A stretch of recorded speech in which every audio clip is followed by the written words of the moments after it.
Oh, it's Chippendale.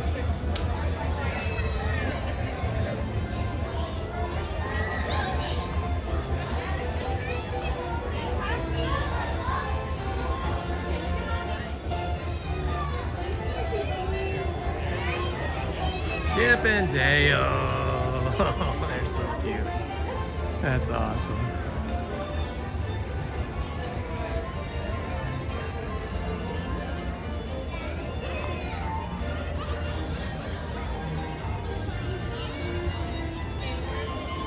Good morning, Brando. How are you?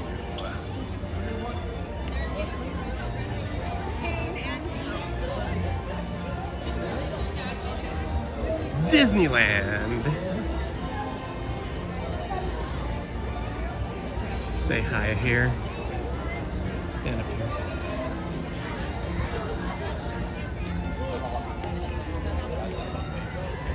Good morning, my friends. It's Indiana Holmes and Lizzie here on Sunday, January 25th.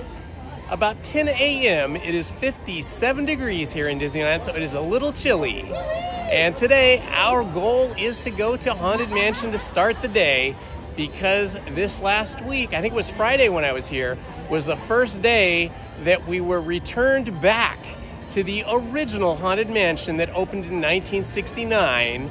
And so we want to get that Disneyland vibe going again here at the Haunted Mansion in its original form. And then later today at 12:45, we're going to go see the Lunar New Year parade over in California Adventure. In between, we'll have some adventures. Hopefully, we'll go on the Big Thunder Mountain and maybe Space Mountain too. So come along for the journey and all the fun.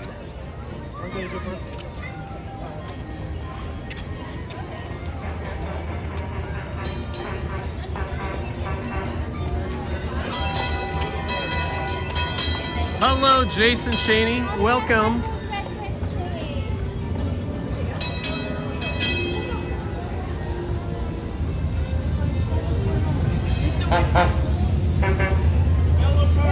We got the jitneys out here today, traveling up and down Main Street, ferrying guests back and forth from Main Street at the Main Street Railroad Station up to the castle. Sleeping Beauty Castle.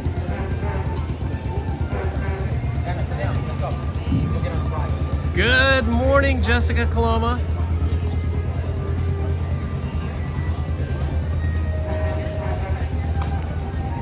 It's a beautiful Sunday, a little nippy. It's not going to be too warm today. I think it's only going to get up to, what, maybe 67 degrees today? I think that'll be the high.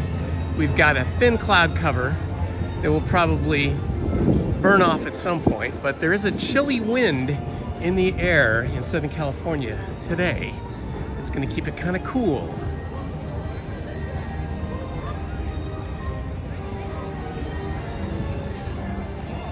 All right, we're going to head straight to the Haunted Mansion. Friday was the first day that they opened it with the original Haunted Mansion theming, because it was closed down for, let's see, about 3 weeks, 2.5, 3 weeks. Yeah, I guess it was about 3 weeks for them to remove the decorations from the Nightmare Before Christmas holiday overlay. And boy, we had that Nightmare Before Christmas holiday overlay for really about 6 months, from about the second week of August all the way through, I think it was all the way through the first week or mid-first week of January. So it's about 6 months. And I love the Nightmare Before Christmas movie, all the characters and the overlay at Haunted Mansion. But you know what? Seeing the original as it is now today really brings back a more spooky vibe. Because the Nightmare Before Christmas overlay, although it has lots of spooky vibes, it really has a lot more humorous and funness. Funness? I don't think that's a word. A lot more humor and fun to it than the original Haunted Mansion, which is really about ooky spooky kind of creepiness. So it's fun to go back and have the original once again. Lizzie has not experienced the original Haunted Mansion in 6 months because she couldn't come with me Friday. She was working. But she's here with me today. So now we'll experience it again together. Let's see, wow, that's a pretty long line for Jungle Cruise this early in the morning. Jungle Cruise 15 minutes. Haunted Mansion's 45 minutes. It definitely does feel busier here this morning than it did on Friday. On Friday, the parking lot was not very filled up. In fact, I was actually instructed by the parking staff in the Toy Story parking lot to follow the cars that paid for preferred parking. I think they pay like, I don't know, $75 or something. They pay a lot more than the $50 or $45 that regular guests pay. And so I got to park, it was like in the 3rd row of the Toy Story parking lot on Friday. But today we were in the very last row of the first section of the Toy Story parking lot. So much busier already today based on parking and also the number of people I'm seeing in the park. Although the park is still not super busy compared to most days, compared to a Saturday. By 1 o'clock today, the parks will be very busy. It's sort of that way every Sunday. It's quieter in the mornings, and then after 12 noon, especially around 1 o'clock, you really start to see the parks fill up.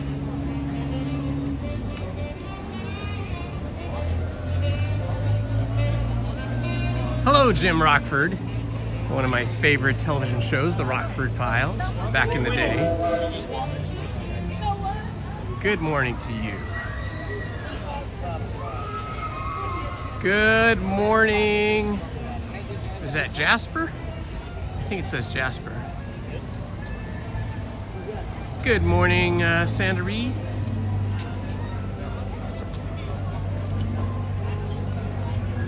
A garlic twist for breakfast. No, I don't think we're gonna do that. I don't think we wanna have garlic this early in the morning. We actually stopped at McDonald's, Mickey D's, and we got the yummy McGriddle sandwiches. So that way we got our protein with the egg and the sausage, and the yummy pancake batter buns. Look at this, we're just flying right in here to the Haunted Mansion. How fun is this? I'd say, I didn't look at the time there, but I'm guessing we're gonna be in line less than 20 minutes, or maybe about 20 minutes. 20, oh, okay, Lizzie said it said 20. I think to get to the door, it'll be a lot faster. Lizzie thinks it'll be shorter than the 20 minutes that are listed. I usually find the Haunted Mansion times are a little overestimated, and usually you get in quicker than the time, except for on a really busy day, like during the holiday season or in the summer, when the entire queue is filled up all the way back to the gate. Then it's pretty accurate.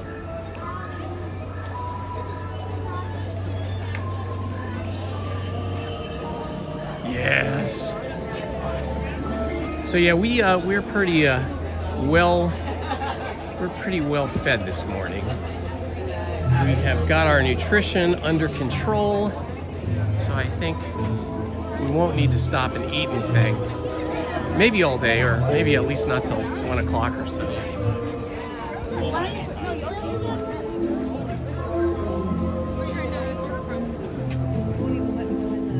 As soon as you walk in here, you hear the original Haunted Mansion music. Now, the one thing that is not true to the 1969 original Haunted Mansions, this whole queue here, of course, was redone a couple of years ago. And so this is the new garden queue, which is different in this mausoleum here. So we do have the updated queue, which is really much better than the original queue.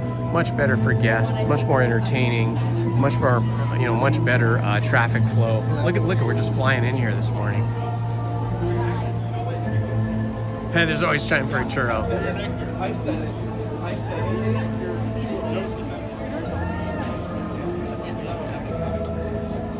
Yes, definitely, Sandra. Definitely a good way to start the day. Start off with the spooky vibes and work our way up to the happy vibes.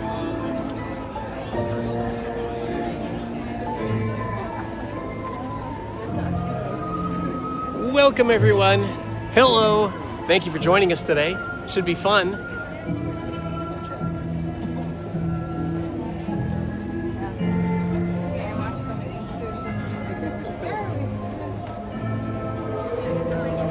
Listen to that spooky, ghosty music. I love it.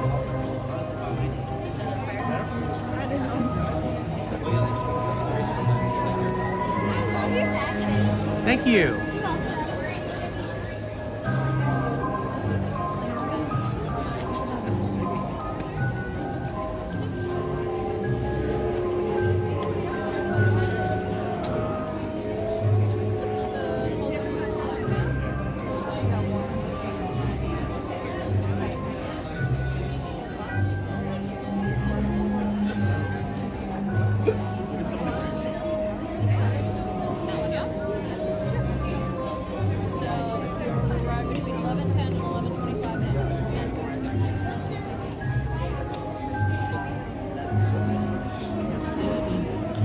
The original Haunted Mansion, as we're going to see it today, took about 15 years to come to fruition.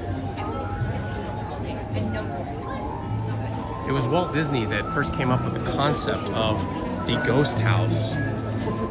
And that was before Disneyland even opened.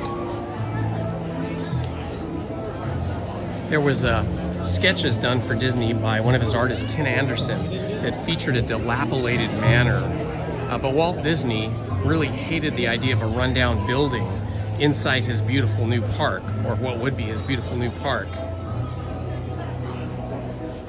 They first announced the Haunted Mansion as being an attraction in 1961, and the exterior shell of the Haunted Mansion was completed by 1962. Then there was a big delay because of the work they were doing on the 1964-65 World's Fair, which included a Small World attraction. And then there was a big tug-of-war after Walt's death in 1966 about how the Haunted Mansion would be completed. We're gonna go in. We'll have to continue this later. I won't be talking while we're in the Haunted Mansion to respect the other guests' experience, and I won't be responding to the chat. So please keep it peaceful and happy.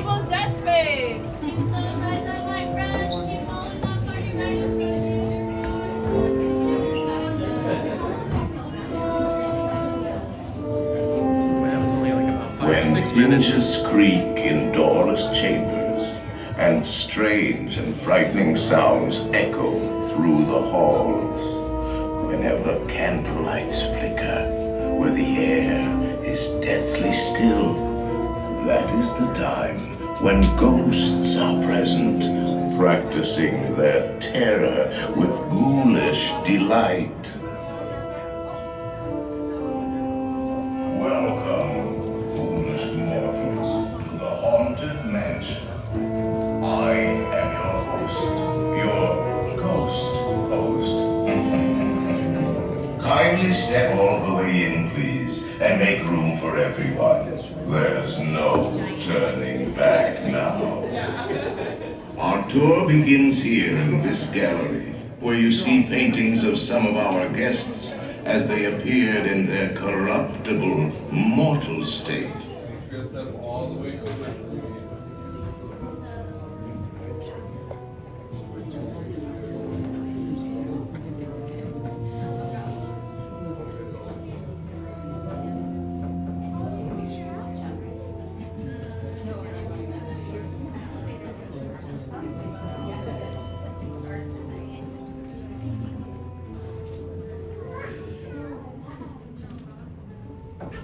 Your cons is this dismaying observation. This chamber has no windows and no windows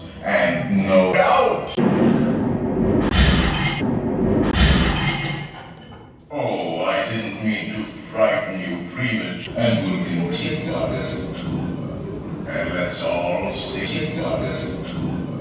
And let's all stay together, please.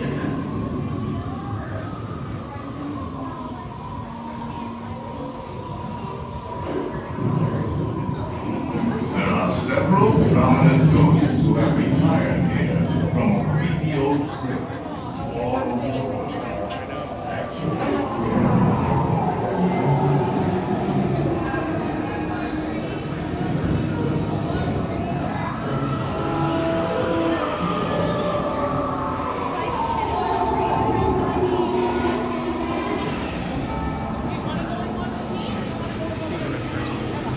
Take your backpack off.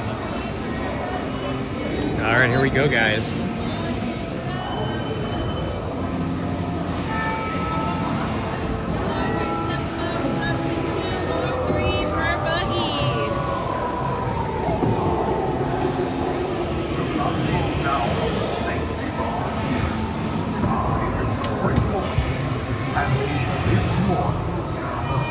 Will materialize only if you remain safely seated with your hands, arms, feet, and legs inside and watch your children, please. Al sucedido, permanezcas sentado y mantenga las manos, brazos, pies y piernas dentro del agua y cuide a los pequeñitos y ahora prepárense.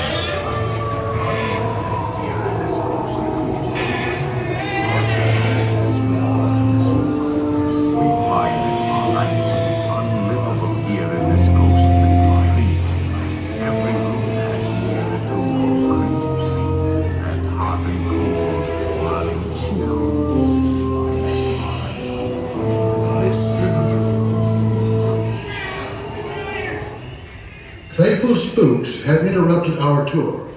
Please remain seated in your doom buggy.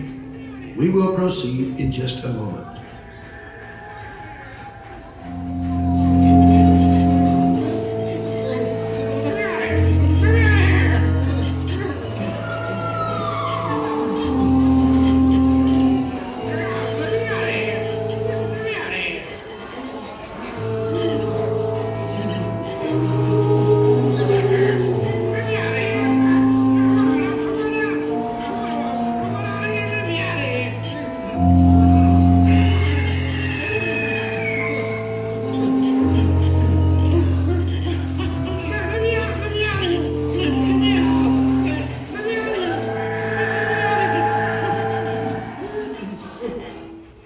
We have been unavoidably detained by pranky spirits.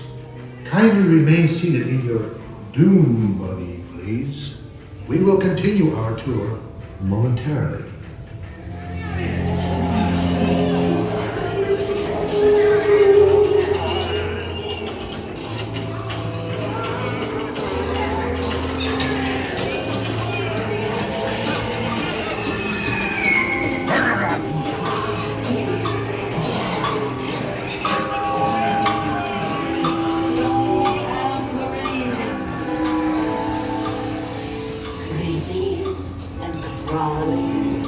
Toads in a pond. Let there be music from regions beyond. Wizards and witches, wherever you dwell, give us a hint by ringing a bell.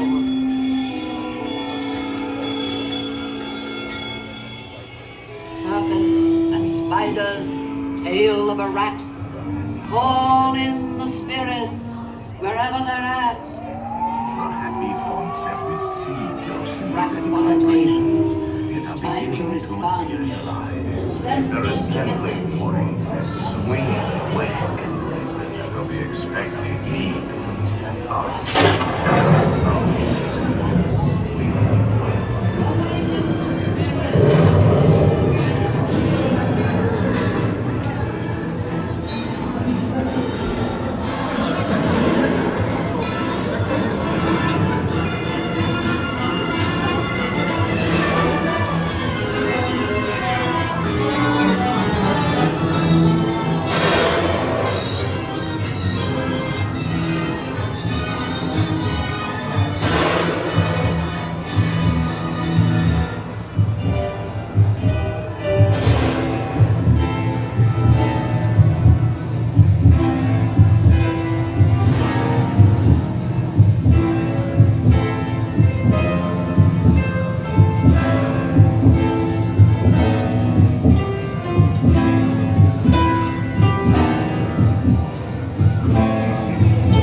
Three creepy creeps with eerie eyes Start to shriek and harmonize when we go start to socialize.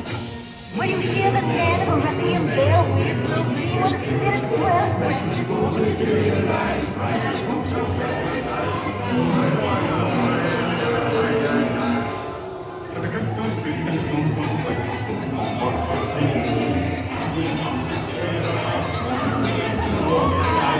Bring ghosts out to socialize. And the whole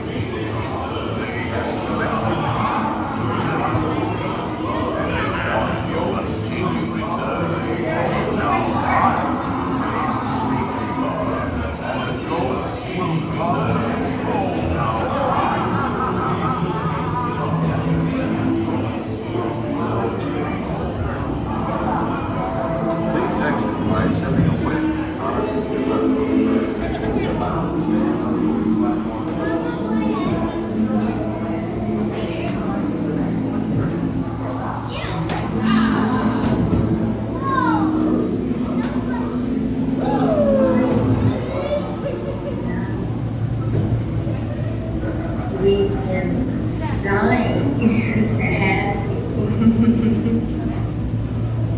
Hurry back, hurry back. Be sure to wear your death certificate.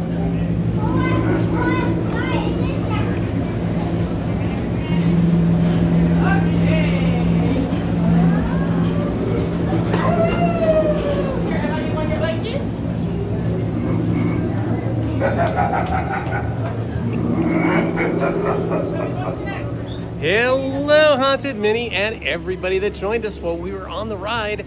Wasn't that just awesome? Didn't you just love being on the Haunted Mansion in its original form? I love the spooky, ooky vibes. It was awesome. Well, that was a good way to start the day. It said it was going to be a 20-minute wait, and I think we got in like 5 or 6 minutes. It was pretty awesome. I just got my third taste. Sure? I said to myself, Our next stop, providing it is open, will be Big Thunder Mountain. Kind of a repeat of what I did on Friday when we did Haunted Mansion followed by Big Thunder Mountain. And then we hopped over into California Adventure for the Lunar New Year parade. We're getting a little earlier start here today, so we should be able to get a couple more rides in here before we head over to California Adventure. The Lunar New Year parade is at 12:45, but we'll probably need to be on the sidewalk staking out a spot for the parade about an hour early. We did bring our seat cushions, our inflatable seat cushions, so in case we can't find a bench to sit on like I got so lucky to sit on Friday, we'll be able to inflate our seat cushions and sit on the curb. Okay, Lizzie needs to make a pit stop here, so we're going to stop here at the Lou in New Orleans Square so she can take care of business. We did drink massive quantities of coffee, water, and orange juice this morning, so I might have to make a few pit stops here in the morning. I like the decorations they've got going up here for Mardi Gras. Mardi Gras is March, isn't it? So we're not too far off from there. Good morning and welcome, Colton. Good morning, Sydney, and welcome. Let's see, I'm just scrolling back through the chat because I was not able to be in the chat there. Childhood memories. Sydney has childhood memories of the Haunted Mansion. Was it scary for you, Sydney? Did you get all creeped out? Did it make you cry, or did you think it was fun as a kid? Hello, Tom Does Time. Welcome, my friend. Good to see you again this morning. yeah, I think we can, yeah. Hello, I think that's Lizak or Isaac. Not quite sure. Might be Isaac or Lizak. 9596, welcome. Yes, there's 999 ghosts. There's always room for one more. Good morning, Rogerio Grazola. I'm sorry if I mispronounced your name. Rogerio Grazola. And good morning, I Got Nothing. Good to see you, my friend. I got to meet I Got Nothing and his family last weekend, I think it was, or maybe it was a few days before that. It all starts to run together after a while when you're here 2-3 days a week every week. 175 people in the chat. Thank you for joining me, folks. We're gonna have some fun here today. Big Thunder Mountain up next. Let's see if I can check the app and see what the wait time is for Big Thunder Mountain at the moment. Let's see, that's not working. Okay, let me change my cellular data is on. Let's get rid of the Disney Wi-Fi guest thing. That usually causes me a problem. And now back to the Disney app. And now it's loading. You would think that the Disney Wi-Fi would load the wait times every time, but for some reason they do not for me. I have to be on my cellular connection. Let me get through here and navigate the streets of New Orleans Square. Let's see, what's happening with Big Thunder Mountain? 20 minutes, awesome. Let's do it. Probably be a bit less than 20 minutes. You had a 35-minute wait, listed wait last time when I was here on Friday, but I got through that probably in about 25 minutes, about 10 minutes less than what was posted. So we'll see how it goes. All right, what a beautiful day. Oh, you can see the Mark Twain being followed by a canoe.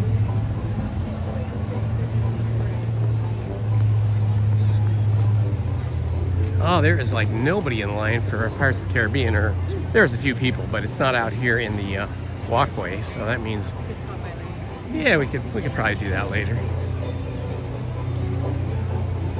Oh, I love that banjo music.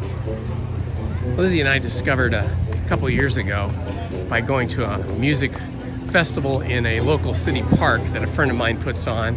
We discovered that we like bluegrass music. We really didn't know much about bluegrass music, and he had a bluegrass day, and bluegrass musicians came in from all over California and Arizona, and wow, it was amazing. The musicianship of the bluegrass artists was just off the charts. The ability to jam together and the speed at which they could play was really eye-opening. And now we are big fans of bluegrass, and we can't wait for the next bluegrass festival day that my friend puts on at a local park, which happens this summer.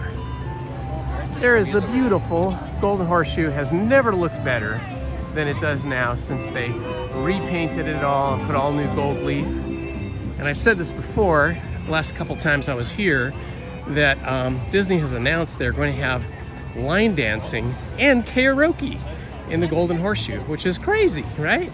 And exciting. I want to do both of those things. Well, I don't know about the karaoke. I don't know if I can sing on command like that, but maybe I would try the line dancing. My old legs will hold up. I don't know. All right, here's the line. 20 minutes. Big Thunder Mountain. Awesome. Big Thunder Mountain Railroad. Mountain Railroad, actually. We're going through the mountains. The desert mountains, that is.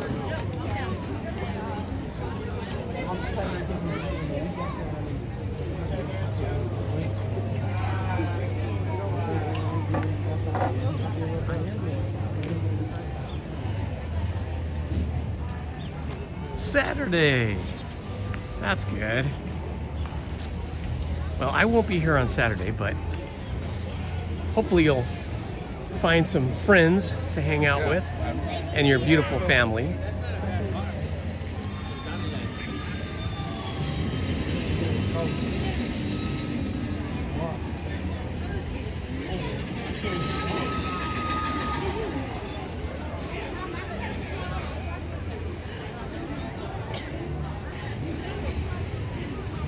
I got nothing, and we're starting to become old pals. I love seeing people from our subscriber list and channel fans come up and meet me and chat with me for a few minutes in the park and take a selfie. A video selfie, anyway.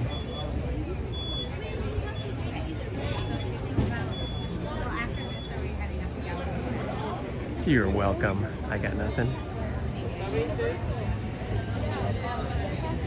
This is where they have the chimichanga burritos. They're like breakfast burritos, turkey legs, and corn on the cob. The corn on the cob is really good. The chimichanga burrito was okay tasting, you know, on a scale of 1 to 10. Maybe it was a 5 or a 6. But Lizzie and I both got kind of sick after eating those burritos. I mean, not kind of sick, we got sick the next day. So I'm not sure I would eat those again, but a lot of people do. There's always a big lineup, and they do sell out of them. So I guess it just depends on your stomach's ability to handle that. Now, I have to admit, I did put a lot of hot salsa on my burrito, so maybe that had something to do with it. Maybe the salsa was just a little too powerful for me. My palate is always more adventurous than my tummy appreciates. I love this tree. Look at this. This is a great tree. It's all craggy and all the branches are going off in all different directions. It's super cool. You know, you want to hear something wild, Sanderby? Sanderby. I know you phonetically spelled this out for me the other day, but I've already forgotten. You want to hear something wild? Lizzie and I have never had a turkey leg here. We've never had turkey leg. I think the next time I get really hungry, instead of eating at one of the restaurants, I'm gonna get a turkey leg. We should try the turkey leg. When we go to the Renaissance Fair, we'll often get a turkey leg. Well, not often, we'll sometimes get a turkey leg.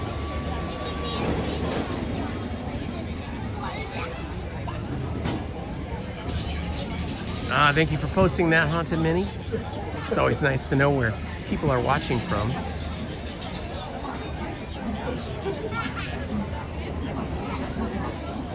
That's a good idea, B. Maybe a good idea, Haunted Minnie. Maybe I will just call them B. That would be easier for me.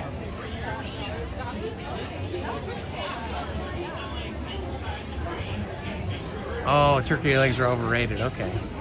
Oh, really? They're overrated? That's what Miguel says here.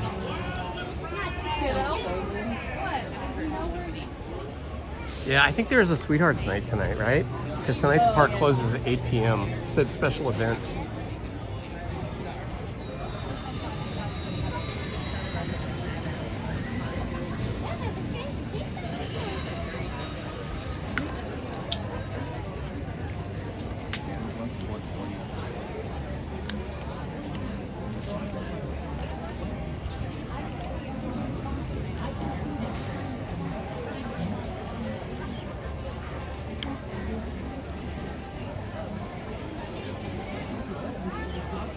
Colt on 3 is watching from Seattle. Very good. Are you a Seahawks fan? I know my friend Main Street Paul, who also lives in Seattle, is a big Seahawks fan. He'll be watching that today. I have had the garlic pretzel cheese bread, and it is very yummy. Yeah, Lizzie and I do like those. We're trying not to eat as much bread. I'm telling you, eating bread all the time really packs on the pounds. I can attest to that. But bread is so good, right?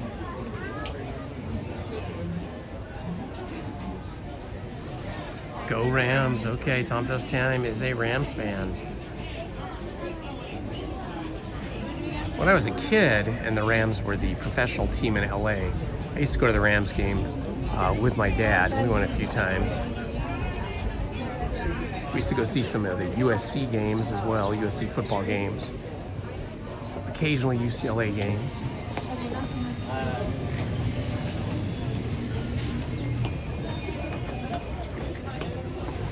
If you're new to the channel, please like and subscribe. Currently at 2 by the end of January. And over here we have a gold ore, an ore truck for the train, mining gold out of the mountain. Just right down, well, we're actually in the OC here in Anaheim. Lizzie and I went on a backcountry hike at the Crystal Cove State Park and we probably should have only done 4 or 5 miles at our current level of fitness. We overdid it and suffered for the next few days with soreness. Oh yeah, that would be fun. Snowy Indiana, awesome. I love the Indiana Fever women's basketball team and all the Indiana teams actually, because my name is Indiana. No, but I really do like the Indiana teams. The college teams, they're all great. The pro teams, the college teams, the Pacers.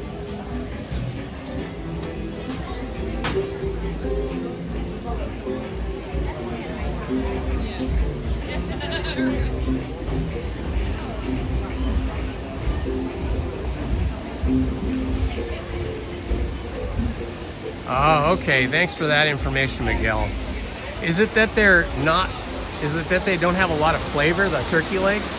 Do they not have a lot of flavor, or not? They don't have a lot of seasoning, or they're not hot enough? What's the deal? Why are the turkey legs not recommended?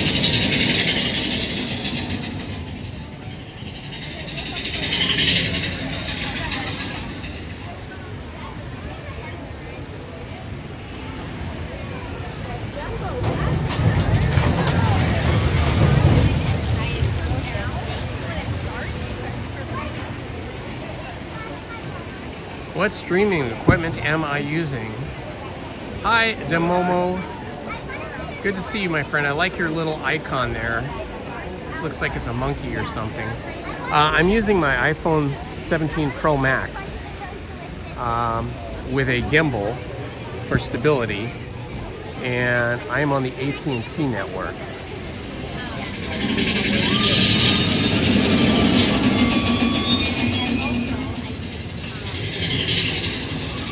I love this image right here.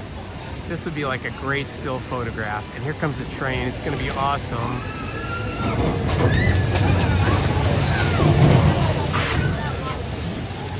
How cool is that? Ah, I love that.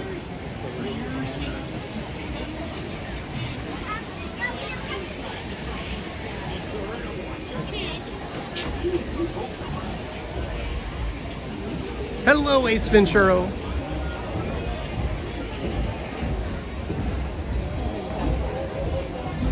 No seasoning. Oh, that's terrible. If the turkey legs don't have seasoning, I'd have to bring my own seasoning. Oh yeah, and if they're in the warmers for hours, that would be bad. You know, Lizzie makes amazing turkeys for Thanksgiving. I mean, amazing. So it would probably be a really giant disappointment for us to have a turkey leg that was kind of tasteless and not piping hot. Yeah, you know, they had this attraction closed down for about 2 months, and they drained all the water, and I saw that they had like what looked like pipes and other like steel components laid out in the areas that where the water used to be when it would, you know, after they drained it. So they may have replaced some of the plumbing, and maybe they increased the volume of the water too. But yeah, I do agree. It feels like there's more water, and the whole attraction feels fresher. It feels fresh and fun again, you know.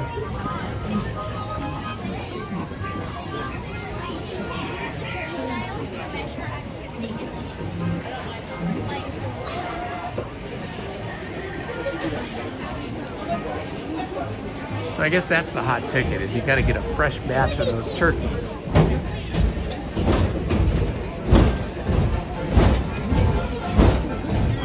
You know where I really like food which is fresh and yummy which is similar to the turkey, right?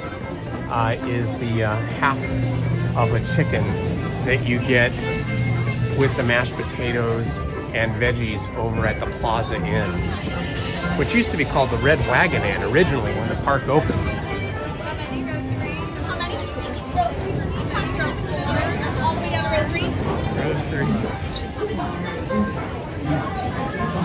I can't tell which row we're in. Is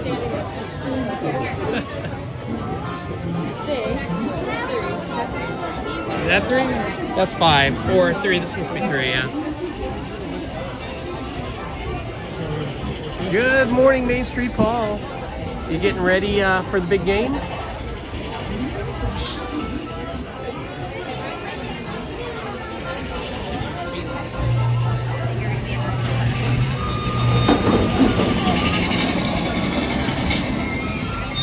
I do not have a chin strap on this particular hat, so I am going to have to stow my hat in that bag. I'm going to have to stow my hat in that bag.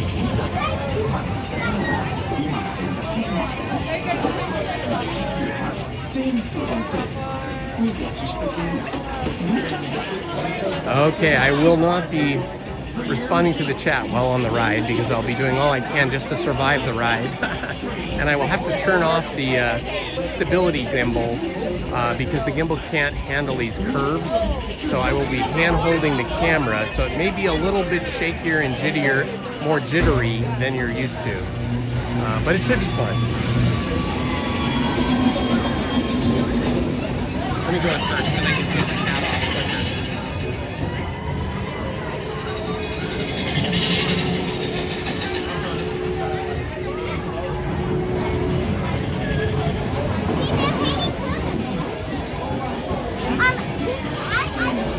Boy, this is pretty awesome being here this early. We are getting right on the rides very quickly.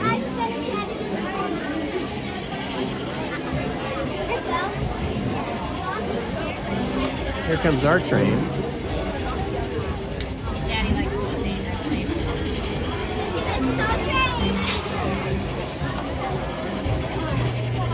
The Big Thunderman, I Am Fearless. This is the I Am Fearless locomotive.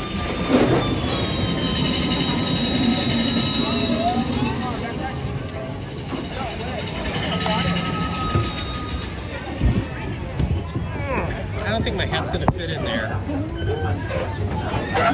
my hat's not gonna fit in there. I think. Nah, I'm just gonna have to try to hang on to it like I did the other day. All right, here we go. I'm turning off the gimbal. I'm gonna go wide angle for this one today. All right, again, it might be a little shakier than normal, but we're gonna do the best we can.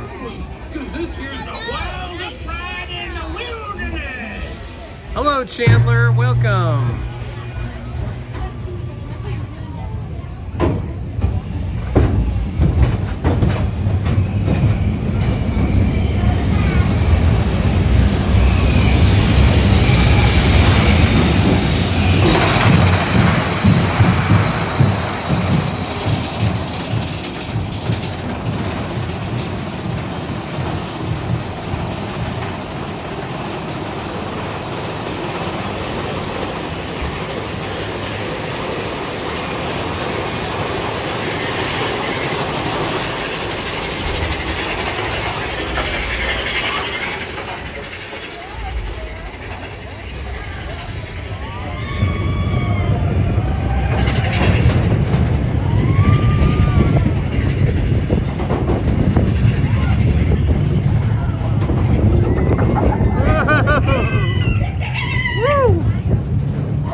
That goat is dynamite.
Dynamite.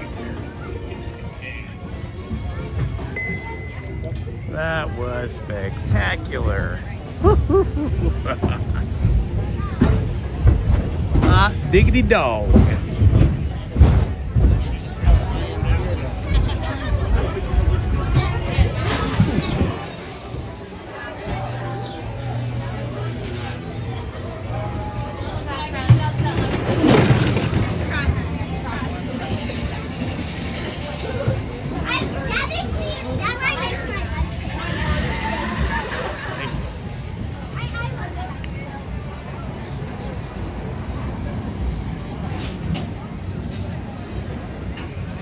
All right, let's see what time is it now. 10:45.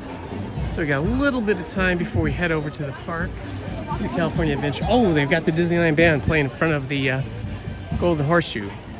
Let's walk over there and see if we can catch any of that show. I don't know what time they started. Hello, Pocahontas. It's in here. We're matching. That was fun, seeing Pocahontas.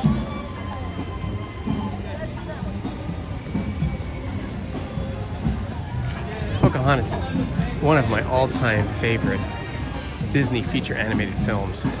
I just love the opening sequence, the opening scenes of that movie where Pocahontas and her brother are playing hunter and hunted, where one of them is the deer and the other one is the hunter, and they're in the tall grass before the Europeans come in their ships. It's so beautiful. And then they see the ships and it's like shocking to them. They don't know what to think of it. It's the English that come, actually. John Smith and his ship. All right, I think we're gonna get a little bit of a show here.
We got a little bit of that show. That was fun. It's always fun to see the Disneyland band, even if it's only for a couple minutes there.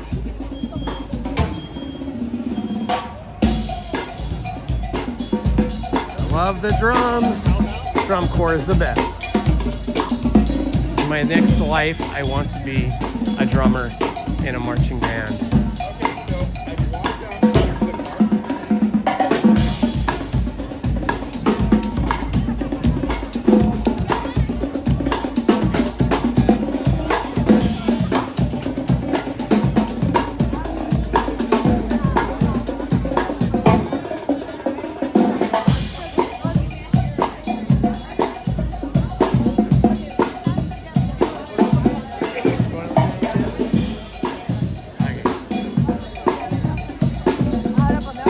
I wonder if my friend Claudio is here. He is one of the biggest pin traders I've ever seen. He has thousands of pins. There he is.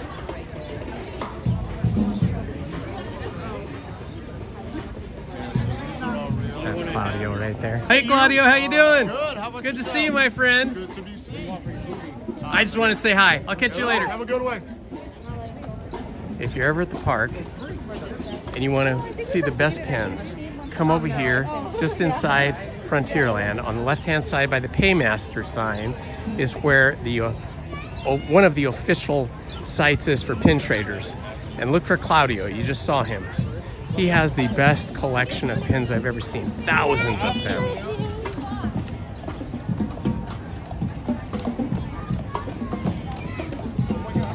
Let's see, what time do we have? I wonder if we have enough time for Astro Blaster.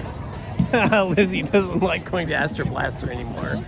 Let's see, otherwise we go to Fantasyland. Lizzie wants to go to Fantasyland, so that's what we're gonna do. Okay. And get a little view of the Sleeping Beauty Castle with this kind of soft light here, filtered light through the sun. It's kind of a pretty sight. I might have to stop and get a still image of this. I'm gonna give this to Lizzie to hold on. Can you hold on to this? I'm gonna take a still picture of this.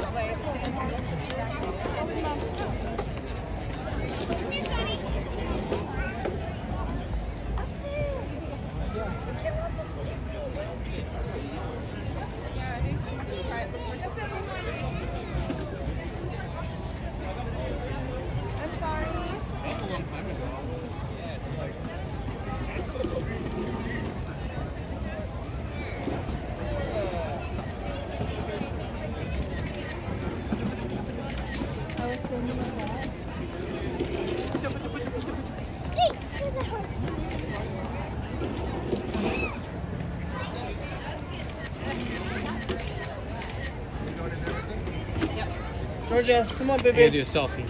Over here. Should we do it fast? Because if you guys take a picture of the page.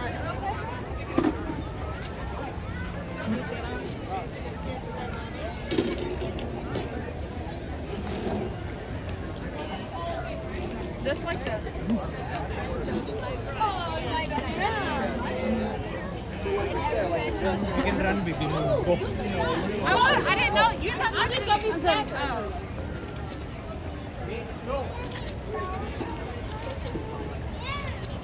Is it cute? I'm gonna go over here. Well, not that one.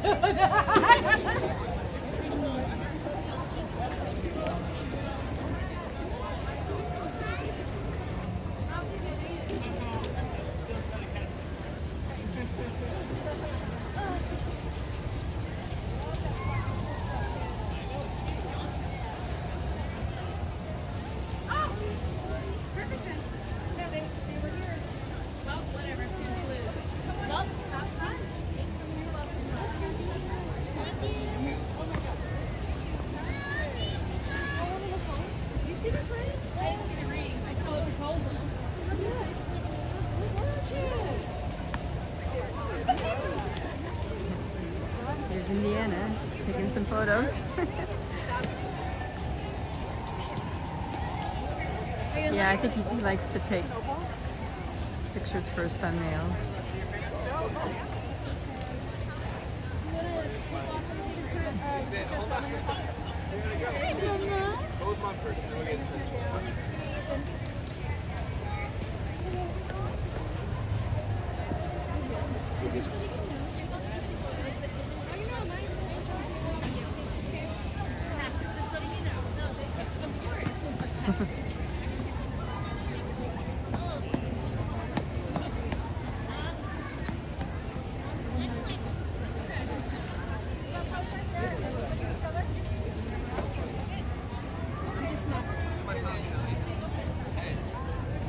The lighting was so good, I had to get some pictures. That was looking great.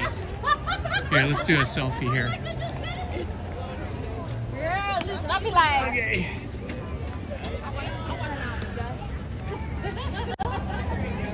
Okay, we're gonna do a selfie, guys. Hopefully we catch the castle.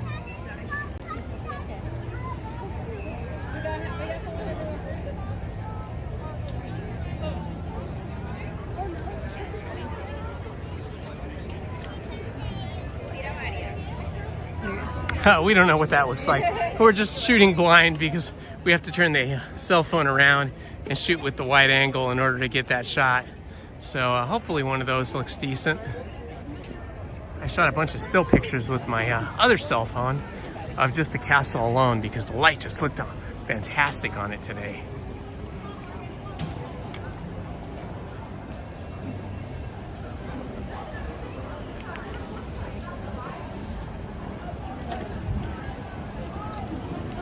You guys should not have talked about that garlic cheesy pretzel bread, because now that's all I've been thinking about. I wasn't even hungry until you said that. I'm still not really hungry, but now you got me jonesing for that. It's like, oh man, why did you have to say that? Because it is super yummy. That's the problem about talking about food early in the morning. Well, talking about food anytime with me. Oh, you know what? Let's go in here. This Merlin's Marvelous Miscellany is a really cool shop. They have some stuff in here that you don't see in other shops.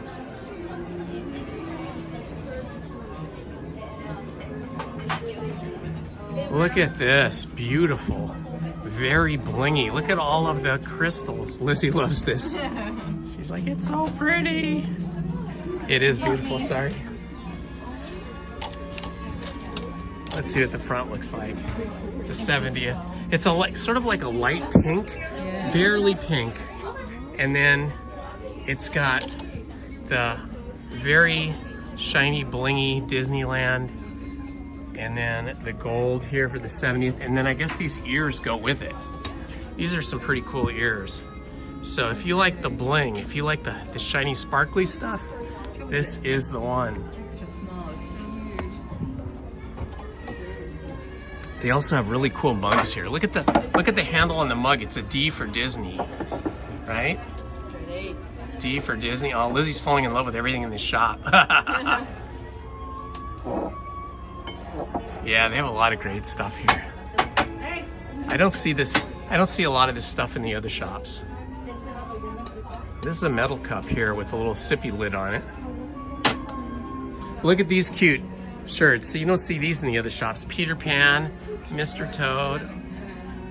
Lizzie's in love with everything. Mr. Toad's Wild Ride.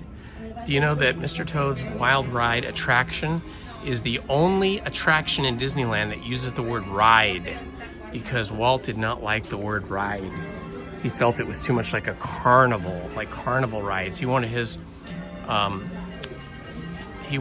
rides to be called attractions because they were telling a story or they were inspired by a story, like Sleeping Beauty, Mr. Toad's Wild Ride, Pinocchio. Ooh, look at this bag. This is nice. This is very thick embroidery. That is really nice. Oh yeah, I wish they had a backpack like that. It's not bad, $35. This is heavy duty canvas. It's not that cheap stuff. Oh, look at this. This is neat. It's like a glass paperweight. Ooh, look at the candy dish. There's a lot of cool stuff. It's all kind of retro inspired. It has a retro look to it. Like old school 1955 Disneyland. I think that's what they're going for here. Oh, look at the water bottle. Look what they did here. They made the carabiner into a D. See, it's hard to get it. Carabiner is a D. Nice on this metal water bottle. Oh wow, it's really beautifully painted. You can feel the texture of the paint. This is some great stuff. It does feel nice. $35, not bad. Oh yeah, it has like a silky feel. Yeah, it has a silky kind of like matte feel, and you can feel the raised up. It's very tactile. You just want to pet it. I know, you want to pet it. It's like a kitten.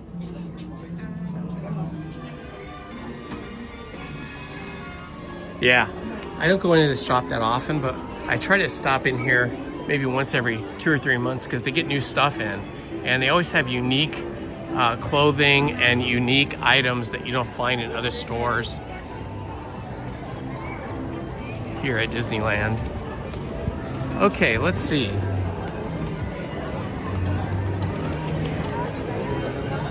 It's, what's the time for Peter Pan? 30 minutes. Yeah, I don't think I can do 30 minutes. Let's see, what do we got here? Sleeping Beauty. Doesn't say the time, but it says 10 minutes. Looks a little bit longer than 10 minutes, but we'll go for it. Why not? Hi. I like your hat. Your little girl's cute.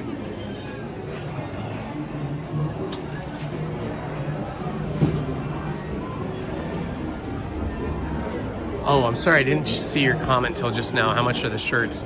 Shirts are generally $35 here, but things have been going up. Some shirts are more than that. If it's a t-shirt, it's generally $35. If it's a long sleeve shirt, you're looking more like $45. And in there they were 33, but if you get two, they're $29. so Lizzie said they were $33.99 for the t-shirts, but if you get two, they're how much?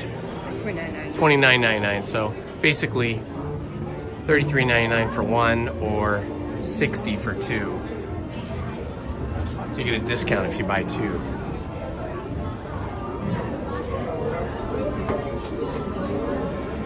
You are welcome, Lauren.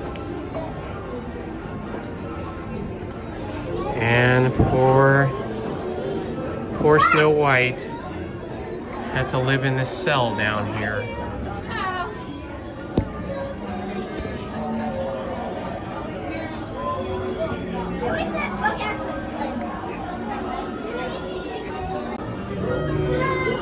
Snow White could use that money. I mean, she could use money, but I don't know. I think she did better without the money. I wonder who gets to keep all that money. Hello, friends. Here we are at Sleeping Beauty's castle. Oh, I'm sorry. I'm all confused this morning. Snow White's castle. Thankfully, Lizzie's with me because my brain's not functioning this early. Hello, Lisa. Welcome.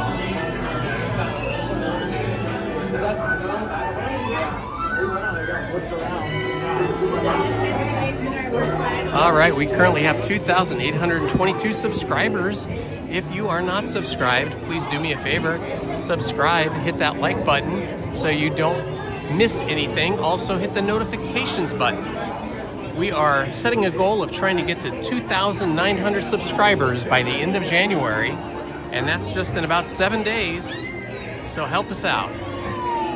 It helps us with the YouTube algorithm so that our channel and our videos get recommended more, and we bring more people into the Indiana Homes family on YouTube.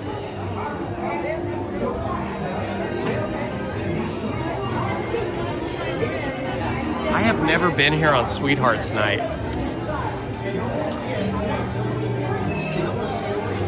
I bet they have a lot more characters on Sweethearts Night.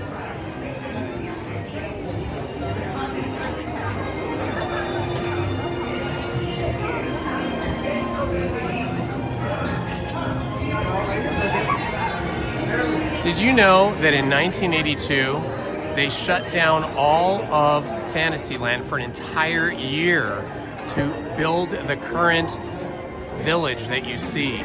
Prior to this, they were kind of very plain buildings with like canopies and just canvas fronts. So it was more like a carnival, and it had been that way ever since they opened in 1955. So in 1982, they completely shut down Fantasyland for 1 year and built this kind of Swiss or Australian German style village, which gives the Fantasyland part of the park a much more charming and much more accurate style to go with the theming of the rides or the attractions.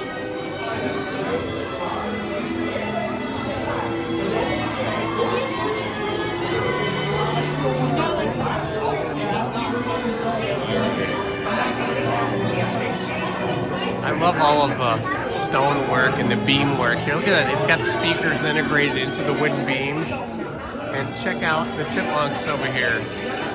Look at that, chipmunks in the columns, in the capitals of the columns. Chipmunks. Or maybe they're squirrels. I always get confused between a chipmunk and a squirrel.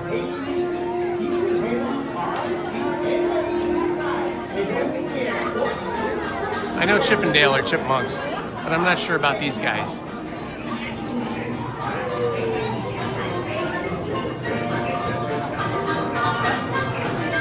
Yeah, the reason that Fantasyland looked the way it did from 1955 forward was because they simply just ran out of money and time. Mostly money though, and they just could not build this type of Fantasyland back in 1955. Walt had borrowed money everywhere he could. He mortgaged his house, he mortgaged his studio, he basically borrowed against everything that he owned and really rolled the dice. If Disneyland was not successful, he was going to end up going bankrupt. But Walt famously said that, and I'll paraphrase because I can't remember the exact words, but he said, what's the use of money if you're just going to store it away under the mattress or in a vault or in a safe somewhere? He said money is to be spent to make things. And he said, if I go broke on Disneyland, it'll be the 5th time I go broke and I won't regret it at all. He said, I'll just get right back up and do something all over again. Again, I'm paraphrasing, but that was the gist of it. So he truly gambled too. You guys in the back room? I'm sorry? Yeah, it doesn't matter.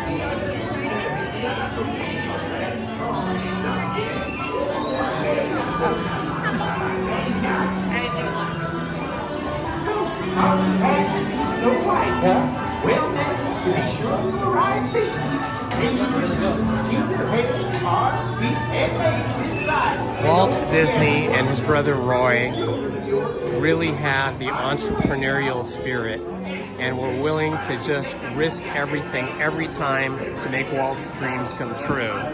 And Roy was the financial genius of the Disney operation, and he just backed his brother Walt to try to make his dreams come true every single time.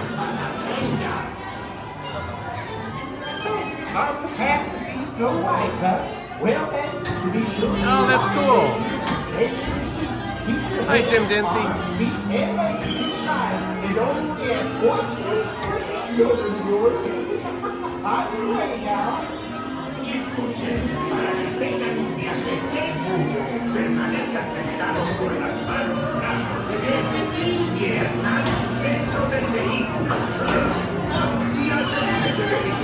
I wish I had this in my backyard. It would be so fun. Like a playhouse like that.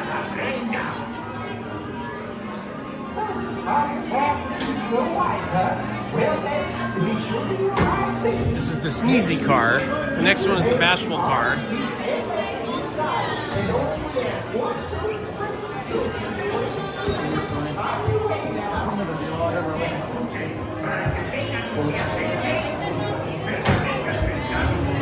Here we go.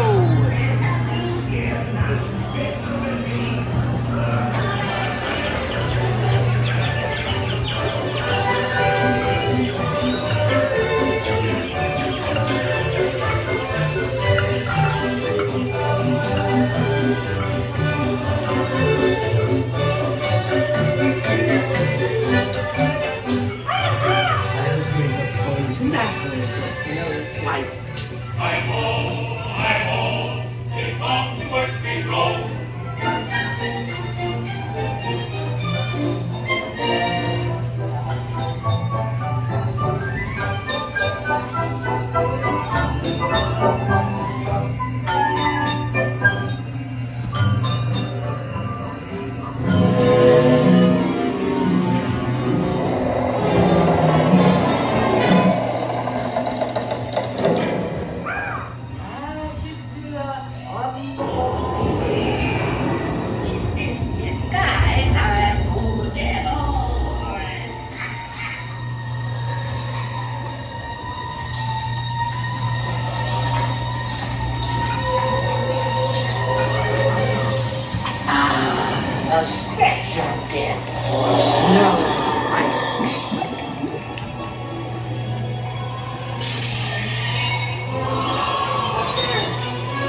All right, that was awesome.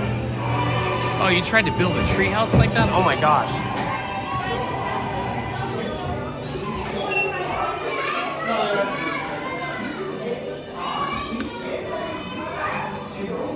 That would have been amazing.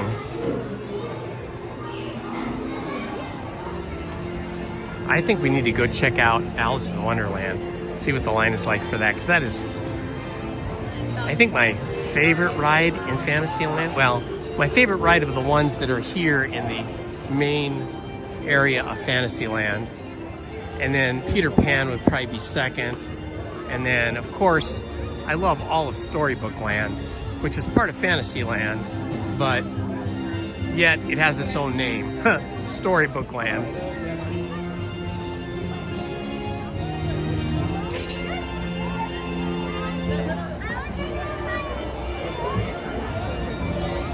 Alice in Wonderland usually has one of the longer lines. Peter Pan always has the longest line. It's like a rope drop ride, a rope drop attraction, because it's always the most popular. And then I'd say Alice in Wonderland is probably second most popular attraction here. Of course, we have to think about Small World, and that is the absolute, probably most favorite of most people, and is the most busy. Yeah, coming over here, this looks like a really big line over here at Alice in Wonderland, so we may have to skip this. Oh yeah, the Alice in Wonderland has got a big line. That's probably 30 minutes, so we probably won't do that. I was hoping it would be smaller, but I can see the outer queue is completely filled. Teacups. Let's see what it says. Yeah, it says 25 minutes, but it looks like it's probably a full 30 minutes. I don't want to burn that much time on that because we do need to get over to California Adventure and stake out a spot for the Lunar New Year parade, which comes on at 12:45 in California Adventure. Let's probably start heading over that way.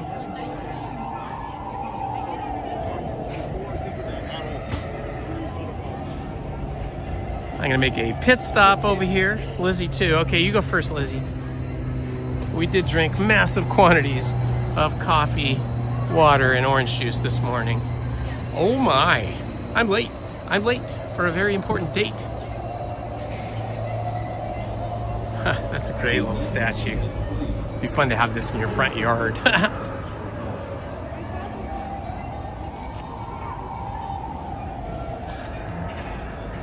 All right, let me see if I can catch up on the chat here. See what you guys have been saying.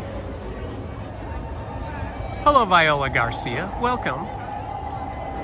Haunted Minnie's doing a great job of managing the live stream, managing the chat, and welcoming everybody. So thank you, Haunted Minnie. The music is loud and sometimes it's hard to hear me. Yeah, you know, I have an external wireless mic, but I have a tendency not to use it because when I use it, then it really cuts back on all of the rest of the kind of environmental music. So sometimes it is too loud. Ha, you might have to get a pretzel. Nah, I'm gonna skip. I'm not gonna get a pretzel yet. I know we are really close to it though. It's right up there at the Edelweiss snack shop.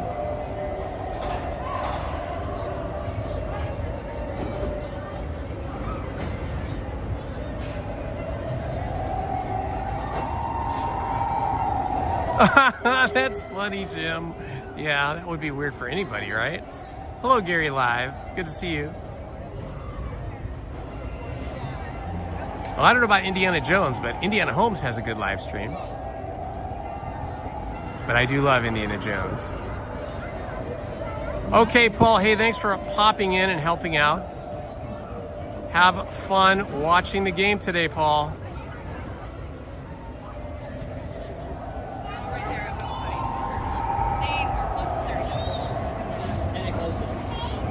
Try to get mine.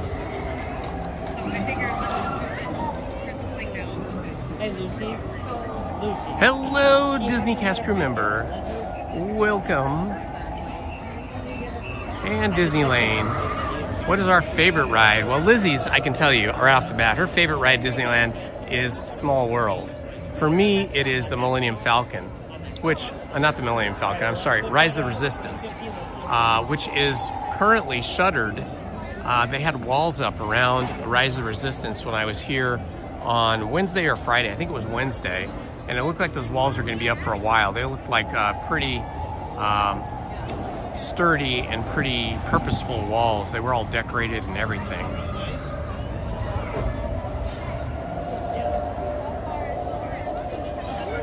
Okay, I'm going to hand off the camera to Lizzie for a couple of minutes here while I go to the restroom.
That was an educated guess. No, not really.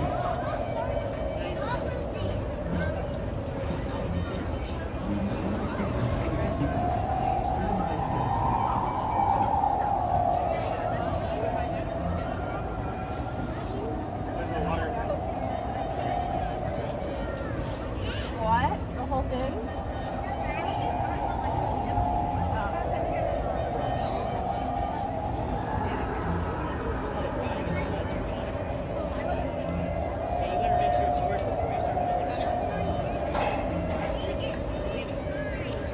All right, my friends. All right, we're gonna head over to California Adventure now.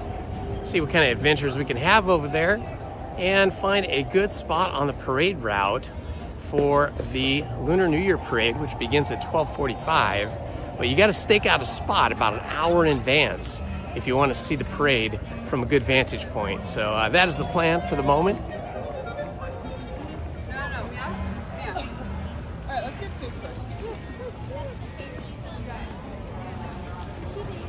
Pixie Hollow is over here. It's where you can meet Tinkerbell. We've done that before. It was really fun. We want to do that again sometime. I have to do it early before the line gets too big.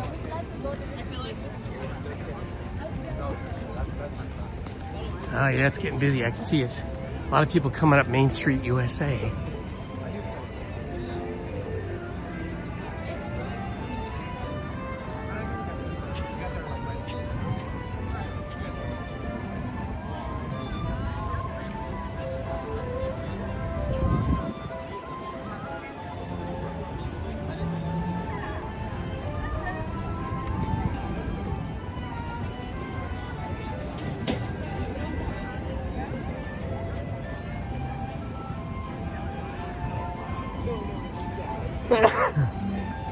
Thank you.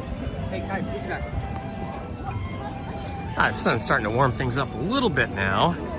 It is now 62 degrees, which is 5 degrees warmer than it was when we got here. It was pretty chilly when we stepped out of the car in the parking lot and then walking up Main Street. It was pretty chilly, but now it's feeling a lot warmer.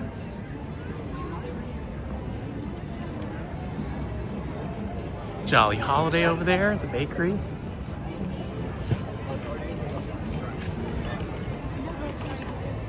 Oh, look, we've got Pluto over here. He is popping his head out from over here at the Plaza Inn.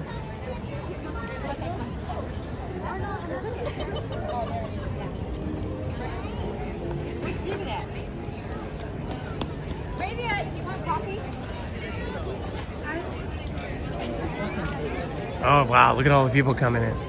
We might have a big line trying to get into California Adventure because of the Lunar New Year. There's always a big line up here for the Silhouette Studio. People like to have their silhouettes cut out of black construction paper and framed. Wow, look at all the people coming in now. They're coming in early. Usually on Sundays we don't see this kind of a crowd coming in until around between 12 and 1. And it's only 11:21. I would expect this volume of guests beginning at 1 p.m.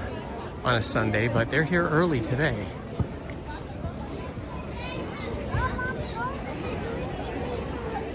Oh, look, it's the Straw Hatters. I think they just finished a performance. Hello, guys. How are you?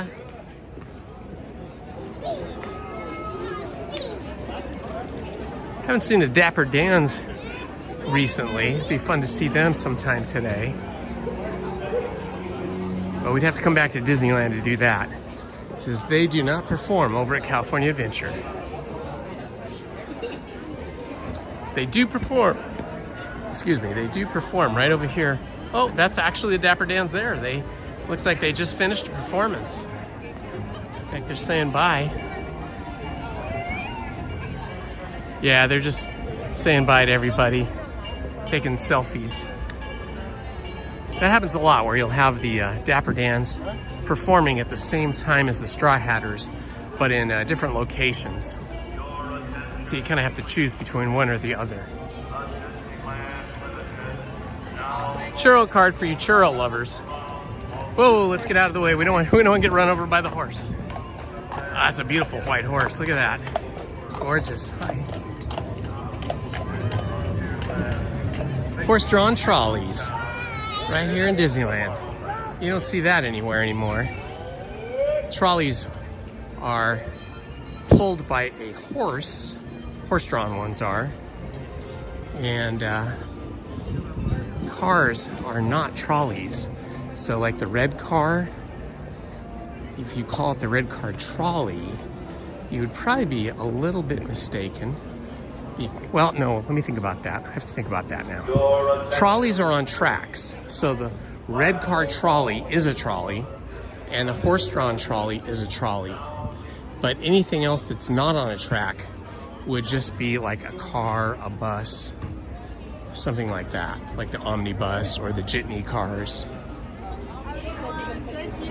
Thank you, you too. All right, off we go.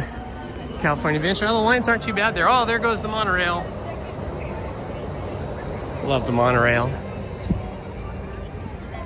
Oh yeah, the line's not bad at all over here at California Adventure. And actually, the line is not bad over at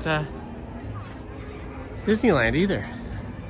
I guess they have all of the entry gates open, so it's not as busy. I don't know if you guys have ever noticed the pavers down here in front of Disneyland. When they first did this, Lizzie was still working at Disney, and you could buy one of these pavers and have your name put into it. I think it was around $225, something like that. Maybe a bit more. I can't remember now. See, these newer ones don't have the brass emblems in them, and they wear down quicker. The original ones are better. But yeah, we thought about it, but for some reason we just decided that was too much money. We don't want to do it. Now I kind of regret it. Now I wish we had done it. Our names would have been in there forever and ever and ever. But that's okay. Lizzie has her name in the credits of at least 10 Disney feature animated films and some shorts.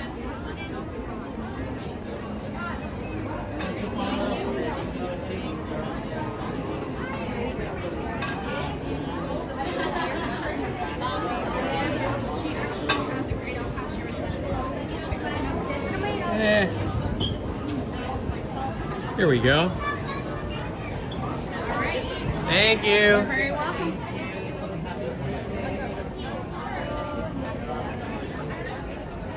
And we are in California Adventure.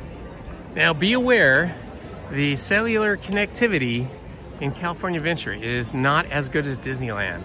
So don't get frustrated if the live stream gets stuttery or laggy or freezes. Just refresh your browser, refresh your app, and be patient, and it will reconnect in a few seconds, and then we'll be live again.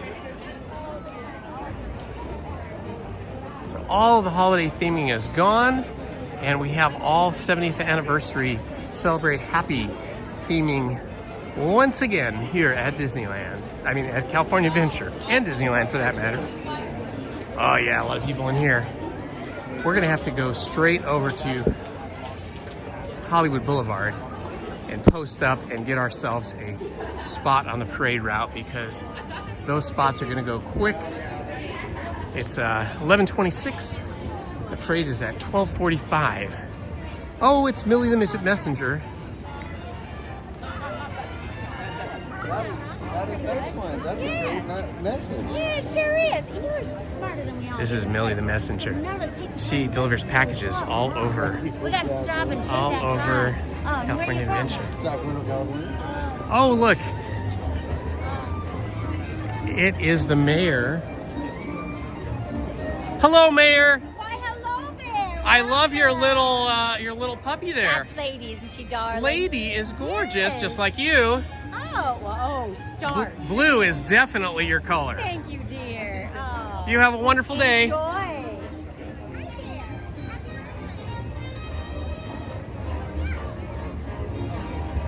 All right, Hollywood Boulevard. This is where we are going to see the Lunar New Year parade.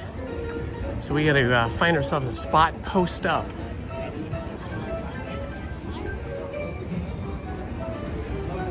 Ooh, I smell some yummy food here.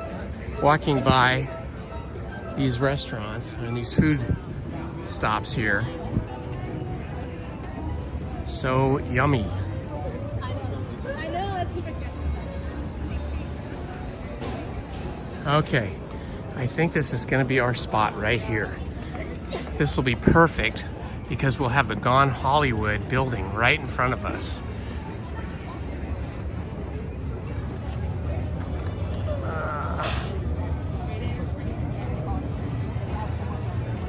All right, go ahead and get those.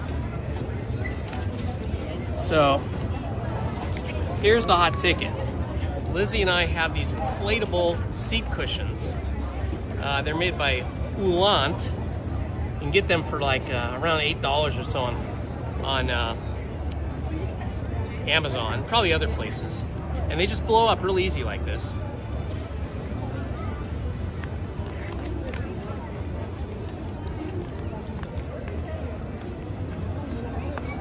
And there you go. You get this really nice seat cushion. Doesn't look like it's that thick, but it's really fantastic.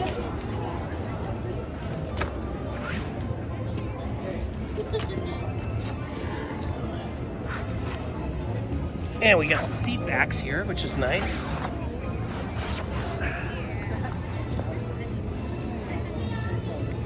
Okay, my friends, I know this is not going to be that exciting for you because we are going to be posted up here for the next hour and 15 minutes waiting for the Lunar New Year parade to start. But when the parade starts, we are going to have the best spot on Hollywood Boulevard. Let me put you down for a minute and get myself situated.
All right, let's see what you guys are saying here.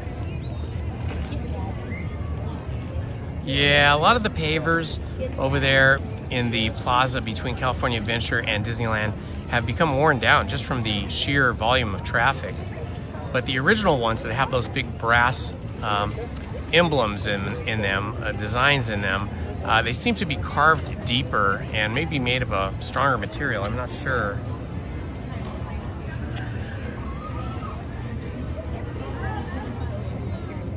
So we're sitting here now on what's called Hollywood Boulevard in California Adventure, their version of Hollywood Boulevard anyway. And a lot of people don't realize that California Adventure was originally the original parking lot for Disneyland. You used to be able to just park here. This was the only parking lot, I think. I think they had another parking lot or two for cast members. They might have had one other one somewhere, but this was the main original parking lot. Before they built California Adventure, they had something called Westcott, which was planned for this property. It was planned in the 1990s, and it was meant to be a $3 billion expansion of Disneyland. It was supposed to be the West Coast version of Epcot Center over in Florida, which was Walt Disney's idea of bringing all of the cultures of the world together and creating sort of a perfectly planned world community. They were going to have a massive space station Earth here as well as part of the Epcot, or as part of West Coast version of Epcot, which was, going to be called, Westcott. But that never happened because it ended up, it was going to cost way more than $3 billion. So that project was scrapped in 1995, and the executives of Disney, led by Michael Eisner, they pivoted to this more modest concept that was going to cost less money. So really, California Adventure is a cost savings project. It was going to be much less expensive than building Westcott. And they figured it would cost around $600 million to build California Adventure versus Westcott.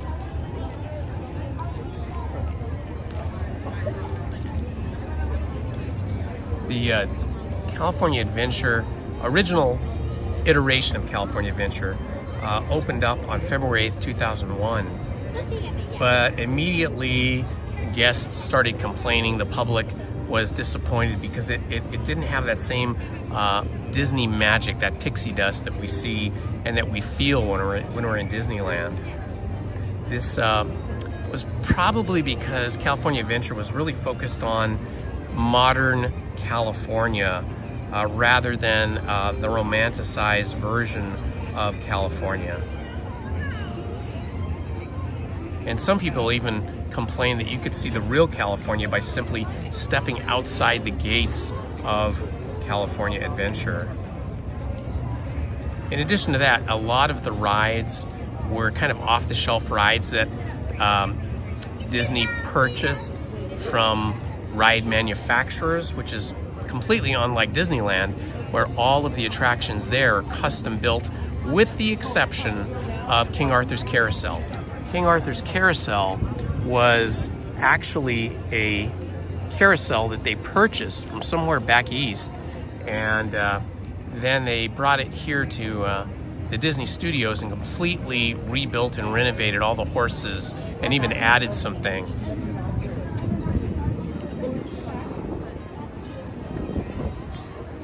So after having suffered a lot of criticism about California Adventure's original version and having suffered, critics and guests being unhappy with it, they reorganized the park because it was not drawing the crowds that they needed and that they expected. And they did a $1.1 billion overhaul of California Adventure. And that was announced, I think, in 2007. They wanted to Waltify California Adventure. That is to bring the imagination and the artful magic of Walt Disney to California Adventure instead of having it be too generic. So what they did is they started to draw on the historically beautiful aspects of California, such as the 1920s Art Deco aesthetic, like what we're looking at right now, the Gone Hollywood building, which is inspired by, or at least I believe it's inspired by, the old Bullock's Wilshire building in Los Angeles, which is still standing and is still one of our best examples of Art Deco architecture in California.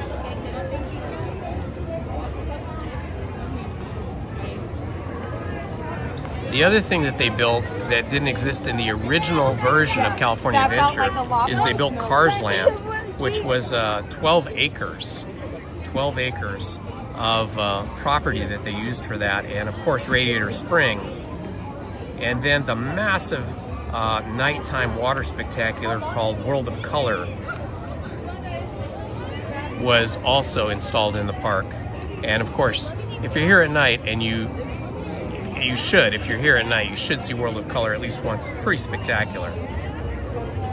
And then from like 2017 to present, they built the Pixar Pier, and they replaced that sort of Victorian style pier with a Toy Story themed pier elements, including The Incredibles, Inside Out, Toy Story Mania, and the Incredicoaster. Coming in the park.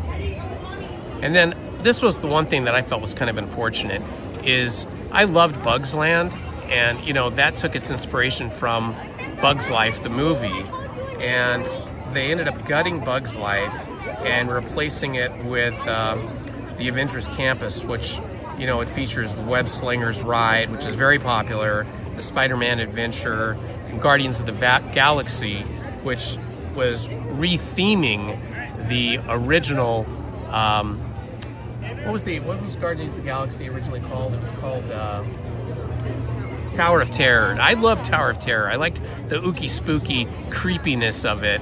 But I guess they had just purchased Marvel, and they really wanted to capitalize on that investment, so they renamed it and rethemed it for Guardians of the Galaxy. And then in 2023, they rethemed the Pacific Wharf dining area to sort of a futuristic world, kind of based on the Big Hero 6 movie, and now it's called San Francisco Square. I think that was a very good replacement for the Pacific Wharf. I really love Big Hero 6 and just all the dining that we have there.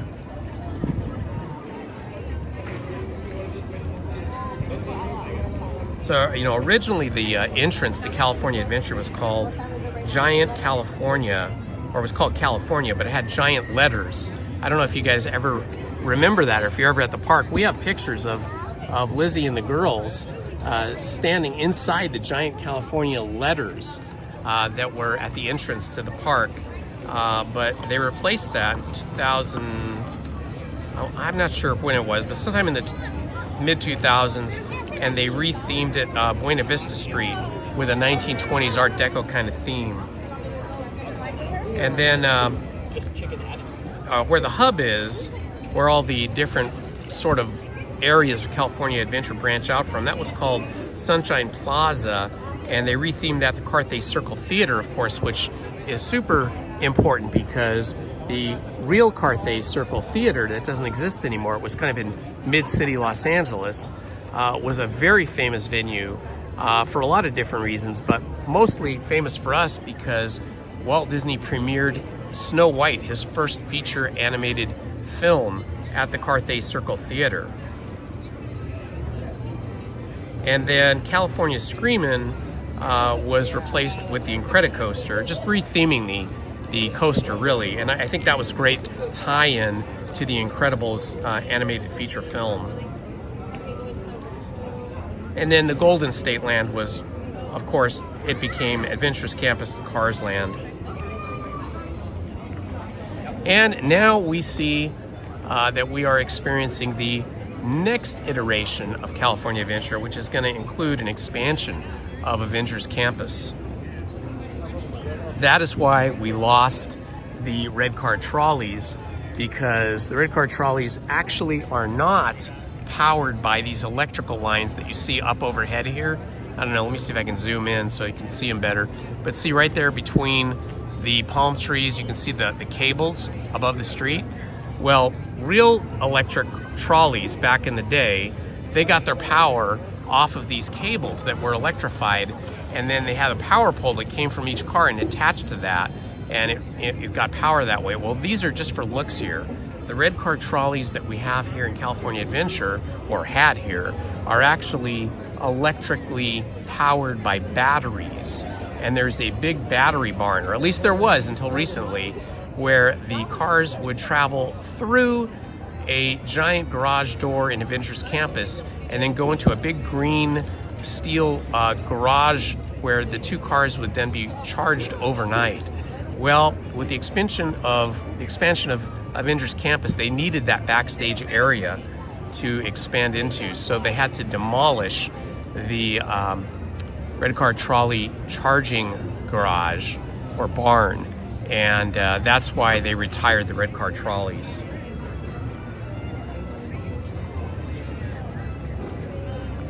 They're also going to have a Coco, you know, the movie Coco. They're going to have a Coco themed boat ride, and that is currently being, I think they already broke ground on it. That's currently being in the early stages of construction over at the far end over there, kind of more over, it's backstage, so they're using it more backstage, but it's sort of over by the Pixar Pier Hotel. And we're also losing Monsters, Inc. to the Marvel campus expansion. Yes, the photo op. The trolley is still a photo op, so that's lucky for us. All right, let's see how we're doing on time here. 11:42. We're gonna see the parade here in 1 hour. So if you get bored of me just hanging out here, make sure you get back here for our live stream in 1 hour, because in 1 hour, the Lunar New Year parade is gonna be coming right down the street, right here in front of the Gone Hollywood building, and we have the best spot.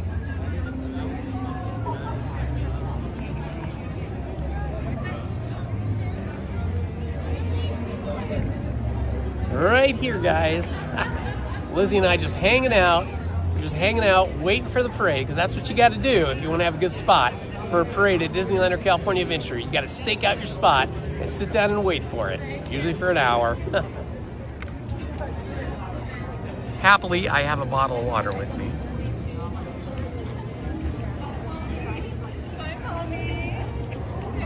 Jump! Yay!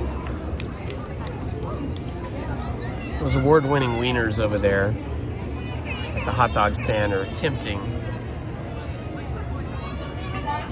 Not because I'm super hungry, just because it smells good.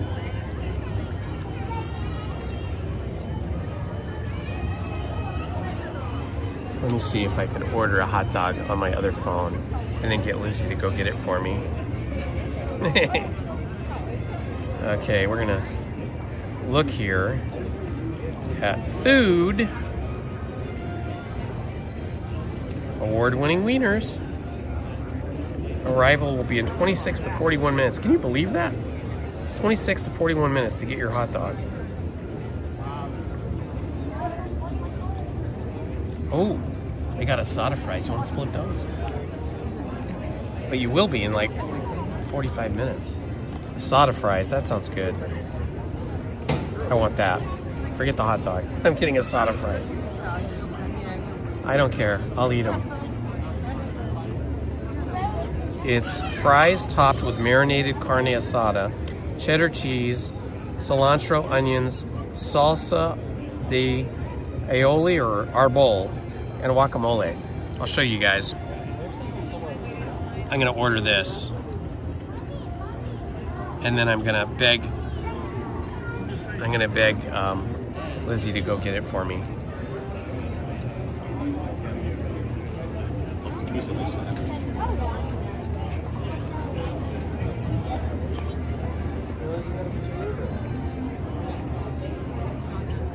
All right, let's see. Asada fries.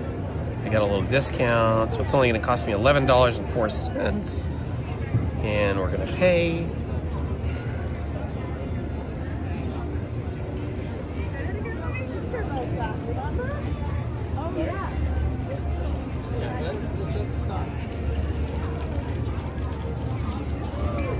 Awesome. Now let's see when it says to pick them up. It says, please wait for your arrival. You'll need to use the app to let us know when you're ready.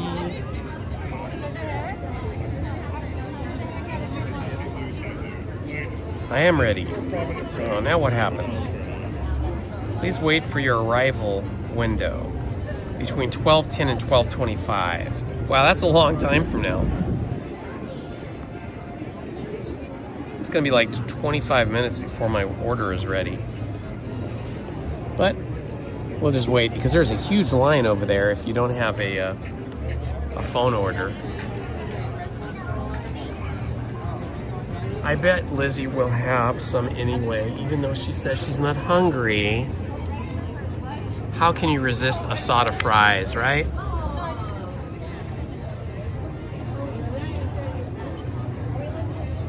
And just watch people walking by now.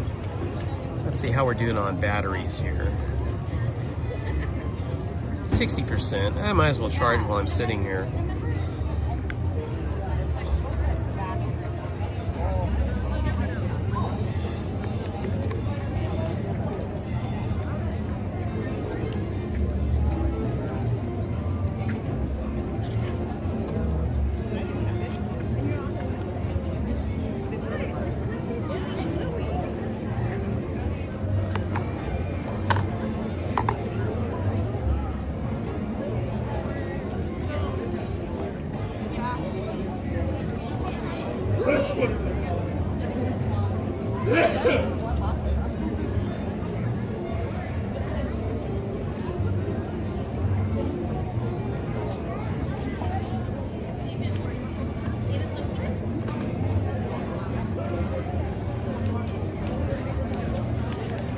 Oh yeah, I hope the fries have a kick. I think I had them once before and they were a little bit spicy, but they were yummy.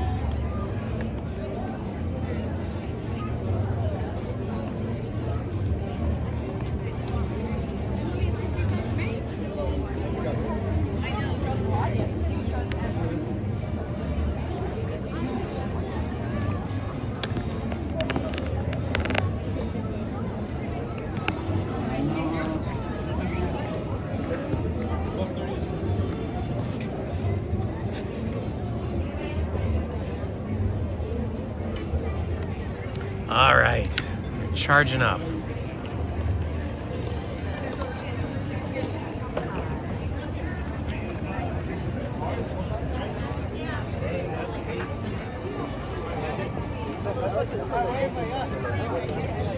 Superstar Limo became Monsters Inc. You know, John Shipley, I don't even remember the Superstar Limo. Gosh, I do not remember that. I'll have to look up and see if I can find pictures of that. Yeah, Be a Bug was a great show. I loved all the elements of like how, you know, it felt like there was bugs crawling under you and stuff. And then how it sprayed water and it was like 3D. That was super cool.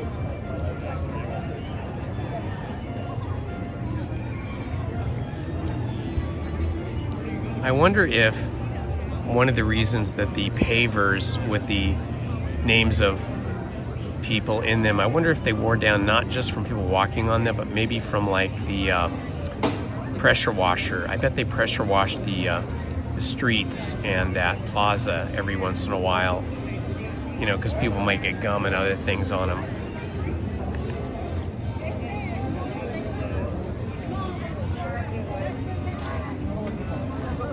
I liked the El Torritos. El Torritos was pretty good, you know, for a sort of inexpensive sit-down Mexican-inspired restaurant. I thought the food was decent. It wasn't as good as like the food my mom would make or Lizzie would make, but it was pretty good and reasonably priced. Now everything in downtown Disney is getting super spendy.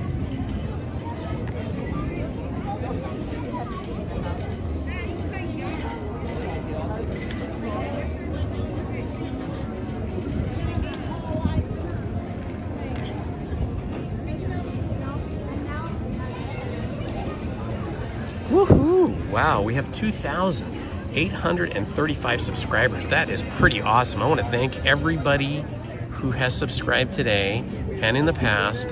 Thank you for your support. It really helps out with the algorithm. It helps YouTube know that my channel should be promoted or should be recommended to people. Look at this guy's cool outfit over here. Wow, check it out. Where'd he go? There he is. That's pretty cool. So thank you guys for subscribing. And if you're new to the channel, or if you haven't subscribed yet, please do me a favor and subscribe. Because now we're only like, 65 people, 65 subscribers away from 2,900. And I think it would be amazing to have 2,900 subscribers by the end of January, which is just in 7 days. I will be here again on Wednesday and again next Sunday.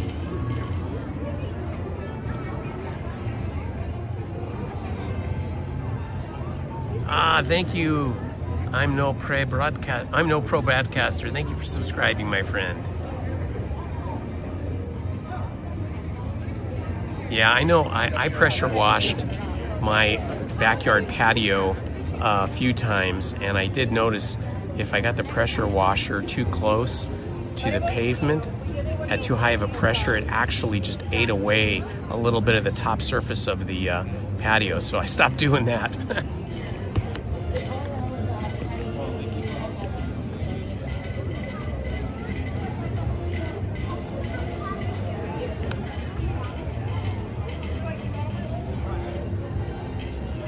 You know what? It'll be tough for a 6-year-old having a full day, you know, from 8 a.m. until midnight. But it's doable. You just have to plan it out. I would recommend, if you're going to do that, if you're not local, or even if you are local, get yourself a hotel room, maybe across the street, so you don't have to pay the big Disney prices. And then when the 6-year-old gets really tired and cranky, and just, you know, it just becomes too much for them, have one of the parents or grandparents or family member take the 6-year-old over to the hotel and go take a nap. The 2 or 3 of you go take a nap for a couple hours, and then, you know, 6-year-olds bounce back pretty quick. You know, refresh them, feed them, let them rest, and then come back into the park. That would be what I would do. That way all the adults could, you know, be in the park as long as possible. You know, once a year I take my kids, who, even when they were teenagers, but now they're adults, you know, legally adults, we rope drop, usually on my birthday or the weekend around my birthday. And then we get here at rope drop and we stay till closing at midnight. And it is a long day, but it's doable. You just have to make sure you water yourself and feed yourself a lot. You know, you got to stay hydrated. You got to eat a lot, and then when you start getting tired, you got to aim for all the rides that have more relaxed queues or indoor queues that are more relaxing, and sit-down rides. That's when you want to do those theater rides or those theater attractions like Mickey's PhilharMagic here at California Adventure.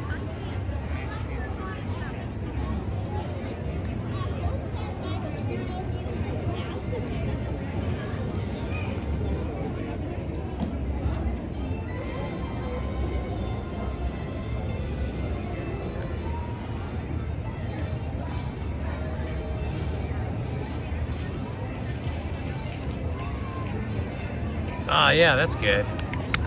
Yeah, I mean, even me, even when I was younger, like in my 30s and 40s, even me, I would get tired being here all day, and I would go, gosh, I wish I had a hotel room I could just go to, you know, and I don't live that far, but I'm not going to drive home for 30 minutes.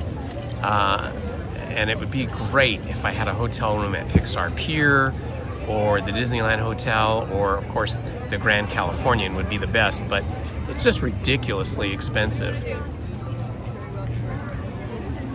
You know, maybe I think the cheapest room you can get like midweek, not in the summer, is around $650 a night. So, you know, that's pretty spendy. But maybe if you're with 2 families and you split up the cost and you have little kids, it would be okay.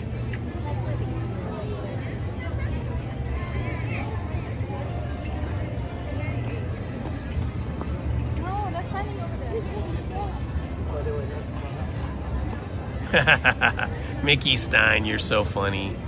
Love you, buddy.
What's the estimate?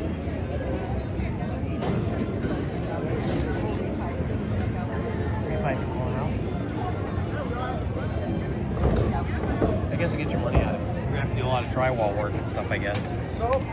Why can't they just fix the one thing, like replace the galvanized?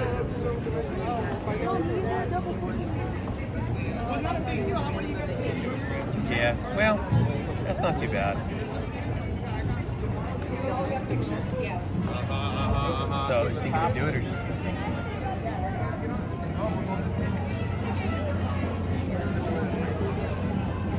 You could ask Daryl if he wants to do it and see what he charges.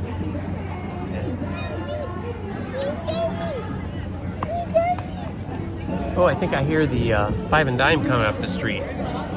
Five and Dime band. They come in their car. Are they coming? Yeah, Five and Dime is coming.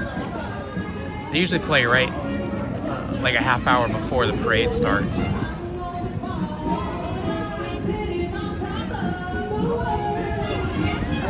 Tacos are the best. I like birria tacos. And where we're headed, folks, to the side of the street. It's right over there. This is the Five and Dime Theater in their custom car. Come on down this way. I'll play some songs for you.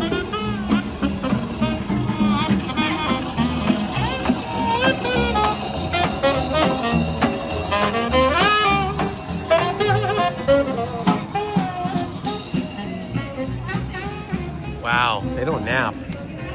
Lizzie naps all the time. Lizzie's the queen of the nappers.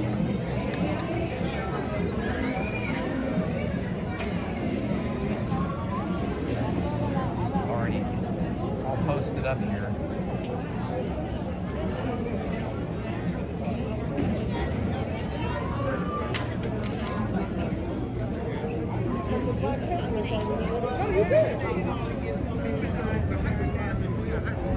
Turn down shifts and stuff. And then they'll start cutting.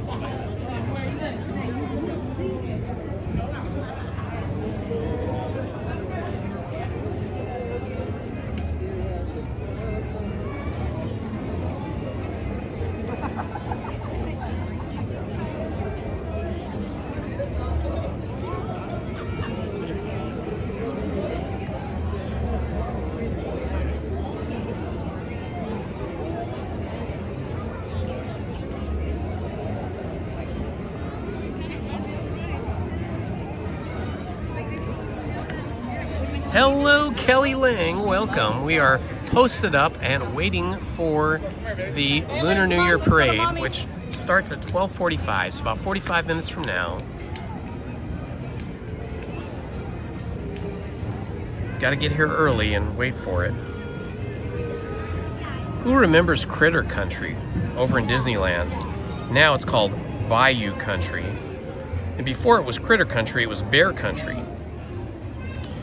The original Bear Country was designed by one of the famous Disney designers named Mark Davis, and he has a window on Main Street that honors him for his work as the designer. Tony Baxter was the Disney designer that designed Splash Mountain. I haven't seen his window. I'm gonna have to look and see if he has a window on Main Street. And of course, the inspiration for Bear Country was the American Deep South and the American forests. The theme was rusty woodlands, if you remember that. There's not too much of that left anymore, you know, because, you know, now everything has changed so much over there.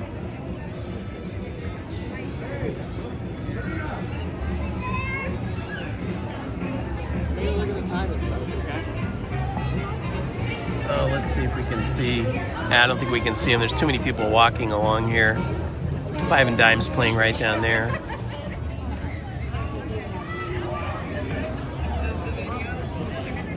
So Splash Mountain was the big water log ride that made Bear Country fun.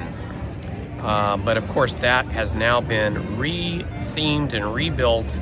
It's now Tiana's Bayou Adventure, which celebrates the Princess and the Frog movie. When that land first opened, it was way back in 1972, and it was originally Bear Country. Then in 1988, it was rethemed Critter Country, and then in 2024, it opened again with Tiana's Bayou Adventure, replacing Splash Mountain, and it was rebranded as Bayou Country. The bayou, of course, is the marshy lands of like Mississippi and Louisiana.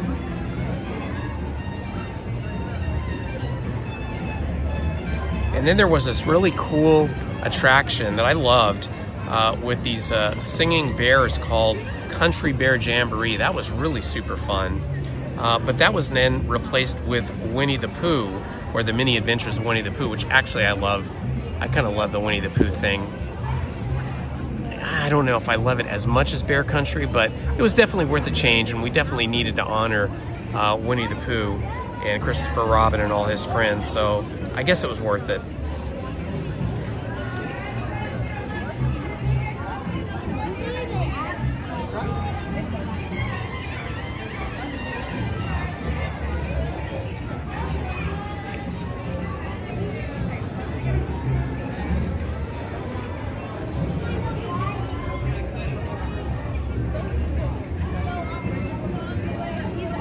I think one of the more fun and exciting and really cartoon-centric lands that was built was Mickey's Toontown. That was designed by somebody by the name of Joe Lanzerio, who I was really unfamiliar with. I don't know what he did before that, if he was hired from the outside or if he was an Imagineer. But the whole concept for the Toontown was to celebrate cartoons, which is what started it all. And of course, Roger Rabbit, or Roger Rabbit's Cartoon Spin, was the main attraction until recently when we got Mickey and Minnie's Runaway Railroad, and now that is the main attraction. The whole idea behind it was that we had a living neighborhood of cartoons. That's why we have Mickey's house, where you can go in and watch some of, first of all, you walk through the queue and you see all of like Mickey's garage, and you see his tool shed, and then you go through a theater and you see some Mickey Mouse cartoons, and then you get to actually meet Mickey and take pictures with him in the sound stage, in Mickey's sound stage. So that was pretty cool. And then you also get to meet Minnie in her house. Her house is not as elaborate as Mickey's though, and she doesn't have a sound stage. You just meet her in her backyard. But that was sort of the main focus of Toontown, was to create a neighborhood of cartoon characters. Mostly you see Mickey and Minnie and Goofy and Donald and Pete over in Toontown. Sometimes you see Pluto.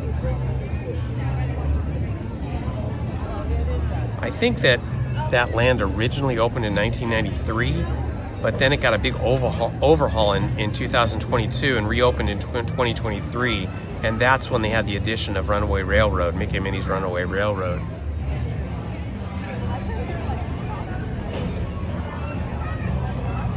Haunted Minnie, you don't like Mickey and Minnie's Run? Oh, you don't like Roger Rabbit. Okay. You don't like the Roger Rabbit ride. I don't like how dark the queue is in Roger Rabbit. It's kind of claustrophobic. But I do love the Roger Rabbit ride, and I loved Roger Rabbit, the animated feature film. I thought they did such a fantastic job on the film.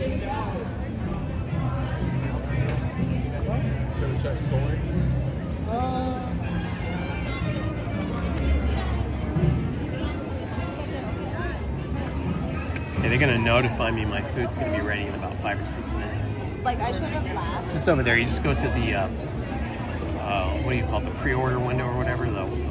Instead of waiting in the big line, you just go stand in that window and then you'll have to show them my app. Oh, you don't like the spinning? Yeah, okay. One thing I do find that's hard, both with that ride, with Roger Rabbit's Cartoon Spin, and with the teacups, is it's very difficult to control the direction of the spinning and to control the speed of it. I mean, it's almost like a wrist breaker. Like you have to have really strong hands and wrists. Jacob, get up. Yeah, I do. It's nice having this place on your back.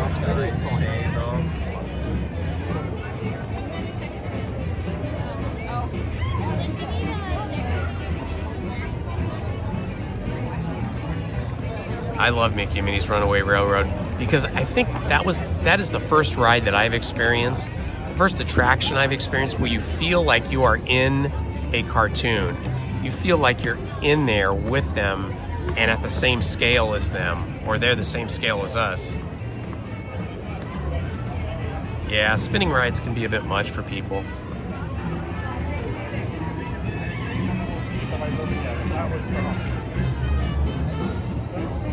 We can almost see the Five and Dime down there, but when people are walking in front of it, you can't see it. Yeah, the stage is right there, but you can't quite see it.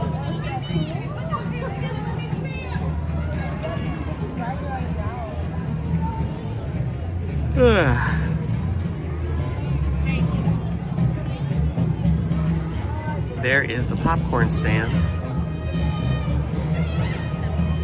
Where I get, there it is. It's a cool popcorn stand. It has a cool aesthetic to it. I'm just not a popcorn fan.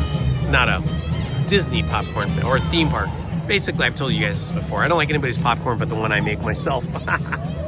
My air popped popcorn with my Irish butter. Let's see if we can see what's in the windows over here. A lot of Mickey sweatshirts and jackets.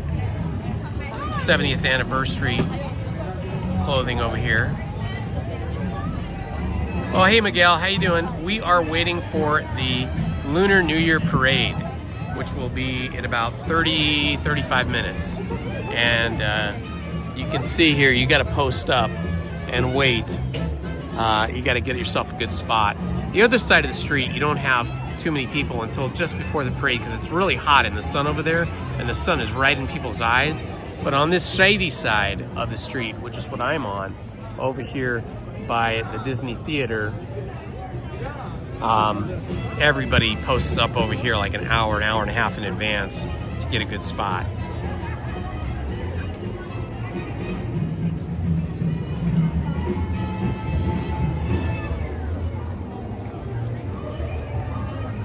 So we're ordered $19.94. They're gonna let us know in a minute.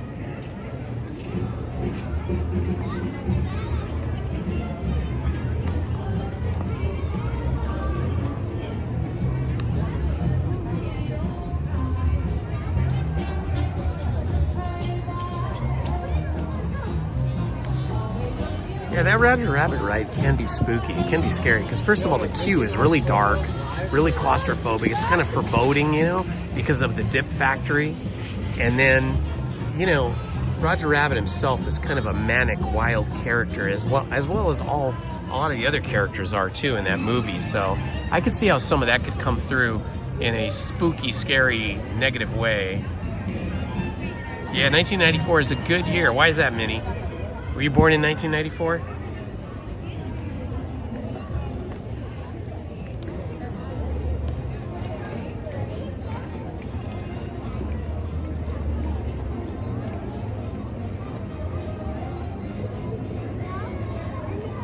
So I think you gotta go to the far right, not this line, but the far right, and then you have to see like where the mobile order, that's what's called, mobile order pickup windows.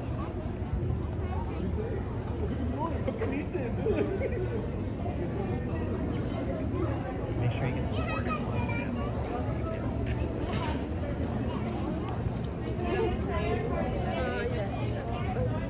Ah, okay, I have a friend who was born in 94.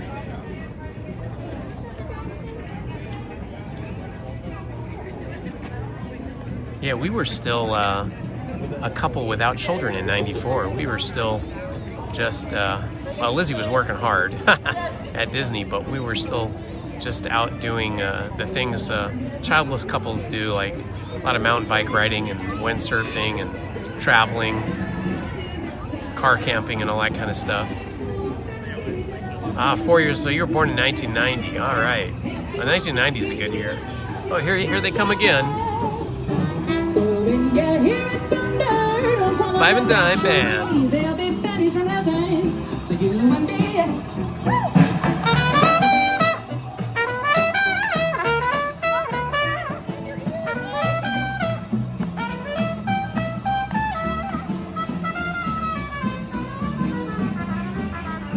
Yeah, I think they are. I think they are. I can't see what it's called now, but they have a show going on up here at the Disney Theater. Mickey Mouse something live.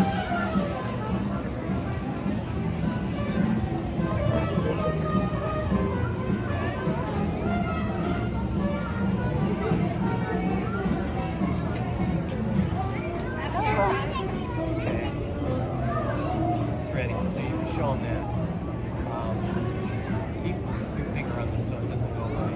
Okay, keep tapping it every once in a while. Just go up there and show them. Because otherwise you won't be able to unlock the phone. Yeah, just leave your stuff.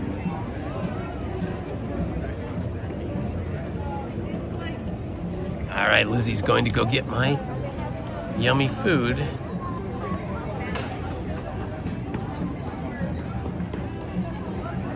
Hopefully the fries won't be soggy. Lizzie hates soggy fries. I don't love soggy fries, but I can put up with them. They're gonna have cheese and onions and carnitas on them, carnitas fries. So we'll have just enough time to eat this before the parade starts. Parade's starting in a half hour. Should be coming right up here and be right in front of the Gone Hollywood building.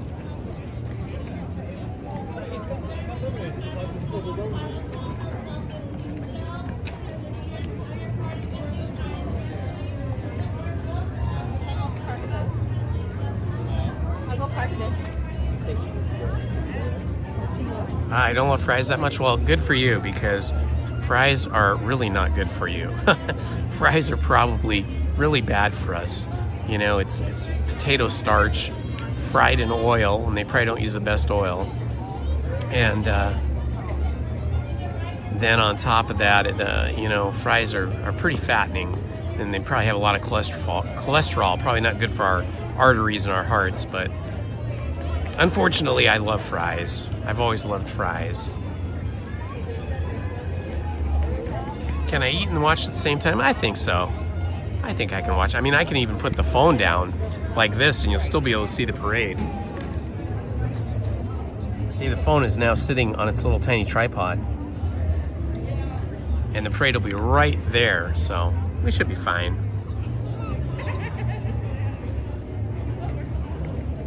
My shoes.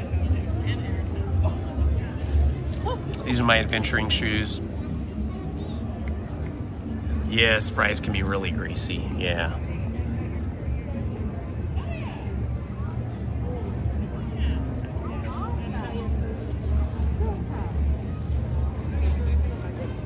Matter of fact, I have to be careful not to get the greasy fries on my clothes. I've ruined so many shirts and a few pairs of pants and a jacket with greasy food in the past. Especially pizza, oily pizza.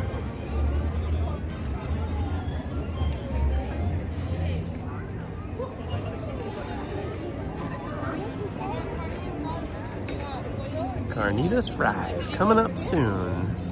Lizzie's just waiting in line over there to pick them up. Hello, Jesus from Brazil. Welcome. Whenever I think Brazil, I think of that old 1960s song, The Girl from Ipanema. It's kind of a cool jazzy tune.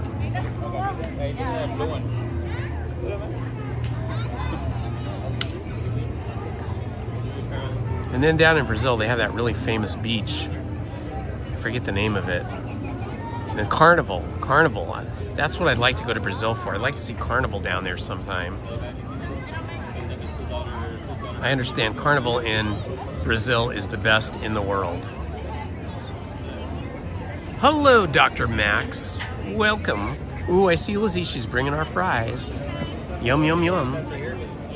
Okay, I'm gonna put you guys down while I get the fries.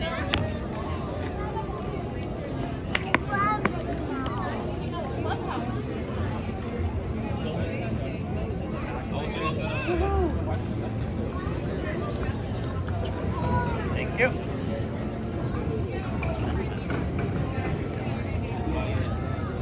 Excellent. We got forks. Yeah, baby. Oh, I gotta show them what this looks like.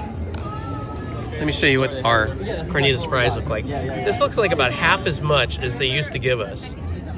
I think the plates are smaller and it's about half as much, but it should still be okay. Hopefully it's real guacamole.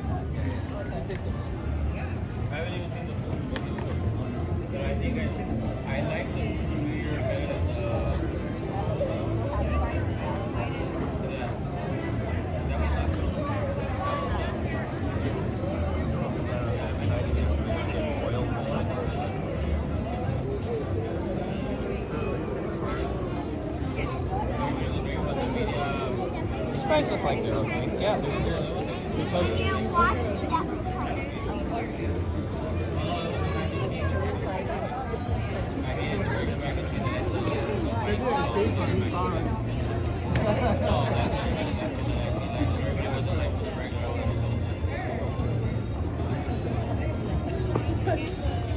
I'm not a fan of curly fries in general.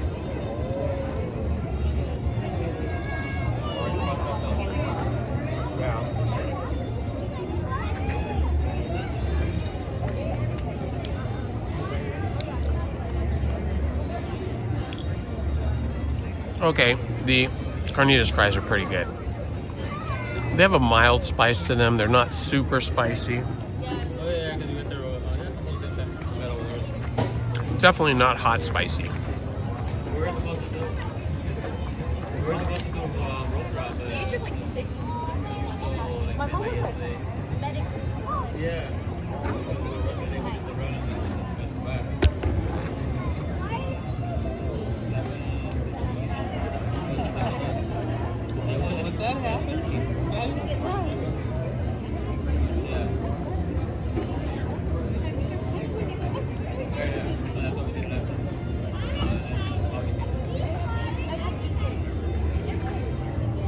There's a food in San Francisco. I didn't eat all day. I went to Beer and Tacos, but it was here. And we are here. Well, that's why I go to there's a bunch of other spots that I eat all the time. Like, sometimes you just want to go to the spot, you know? Yeah, especially when you're craving something you like.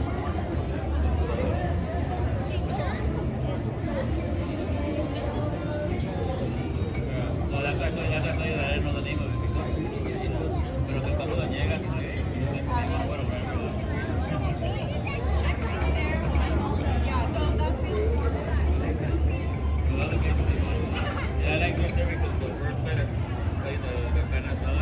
Hello, Orlando Disney cast crew member. Welcome. We're gonna have the parade in about 24 minutes.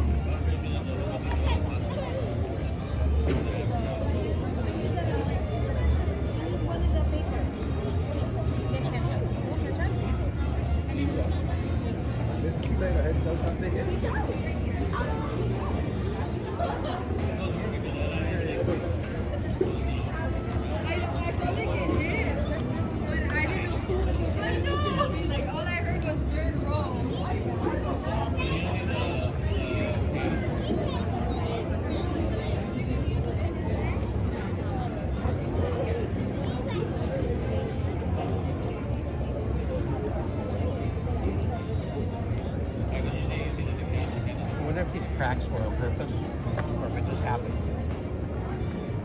Yeah? Never knows.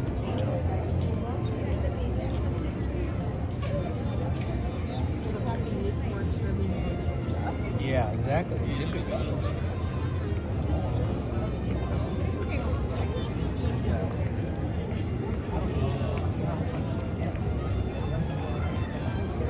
Gave it some realism.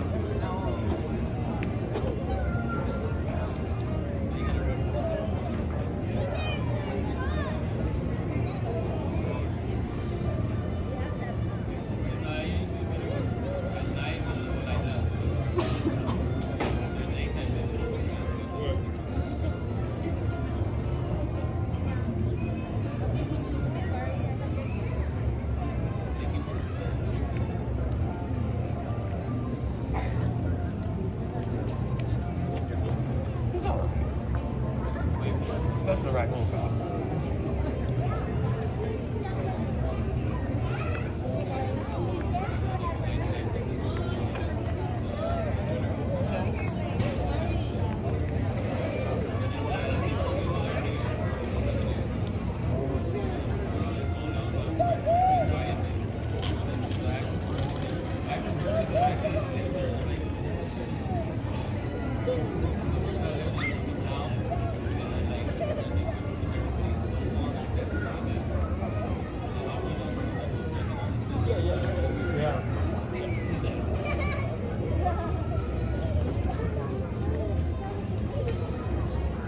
Well, $17,000 doesn't sound too bad for the Because I've heard like figures of like 30,000, depending on the size of your house.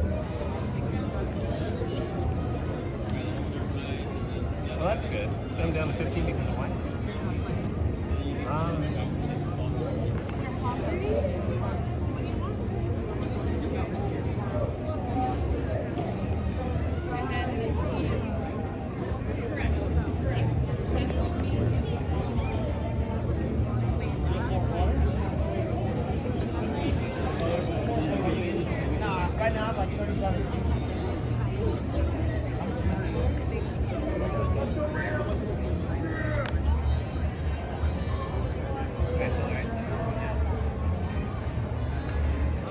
Well, I don't know if they're really a good protein, but they're tasty.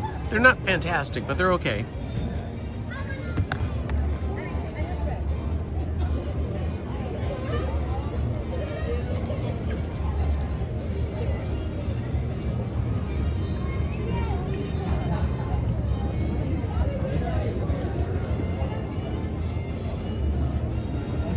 Those are good done.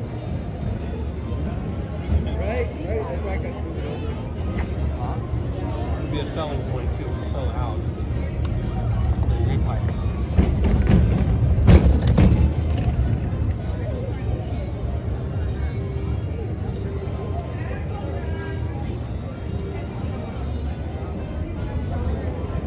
Yeah.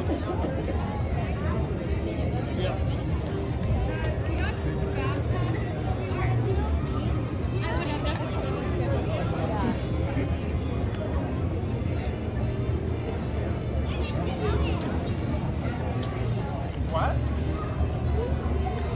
All right, we finished our carnitas fries. They were okay. You know, they got a little spice to them, which is nice. The fries were, you know, basically frozen fries or shoestring fries. They weren't great. but they're okay. The meat was okay. It was crispy. Flavor was good. Wasn't as hot as I would like. It should have been really hot, but it wasn't really.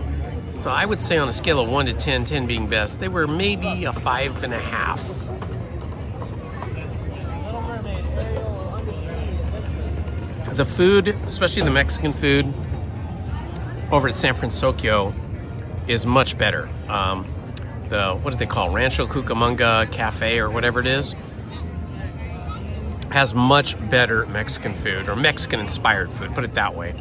The birria tacos are good, and the chicken tacos are good. Just everything over there is a lot better than what we had here. But hey, we are, on Hollywood Boulevard, and we are buying those from award-winning wieners, which are really known for hot dogs. So considering all those things, it was pretty good. Of course, now that I've had that spice, I feel like I need something sweet. Ooh, I do have an emergency, like, nutty chocolate bar. I think I'll eat that now. I got a box of these bars from Trader Joe's. They're kind of like Kind bars, but less expensive.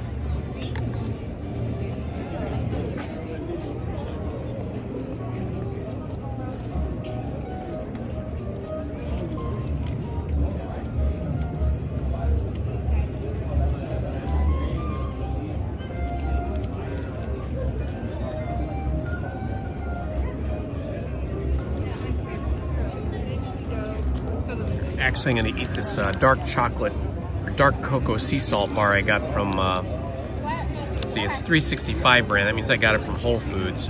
So I'll eat that. That'll be nice and chocolatey.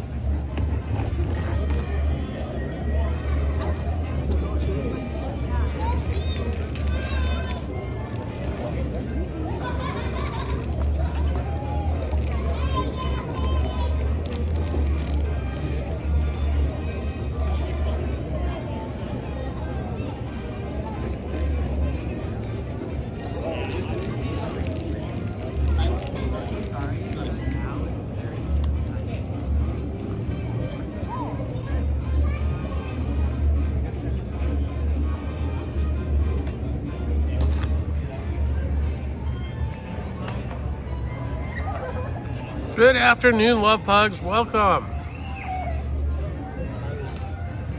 We're going to be having the Lunar New Year parade here in about 15 minutes. That's why we're sitting on the curb.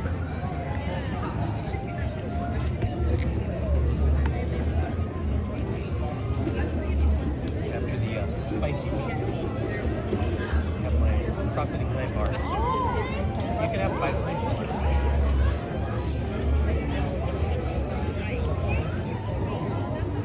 They have a lot of nuts. This is one from Whole Foods, 365.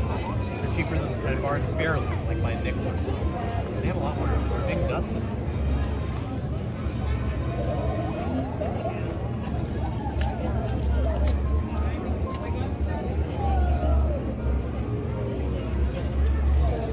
You got your Kind bar earlier? No.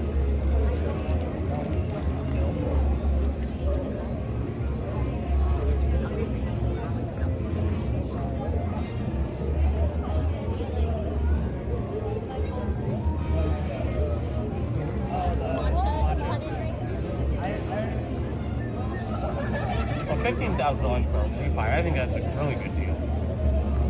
The texture of that.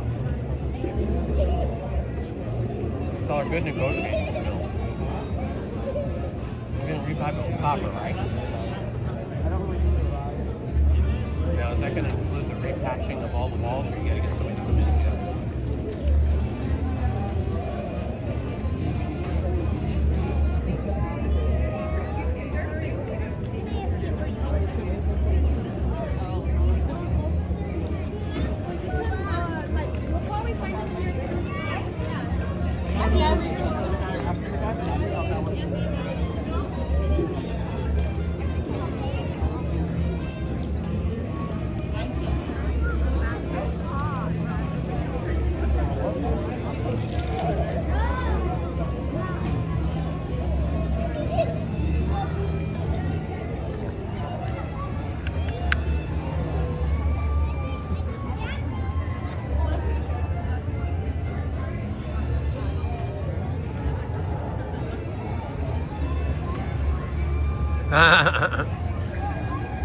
Half pug, half dachshund. That must be one heck of an interesting looking dog.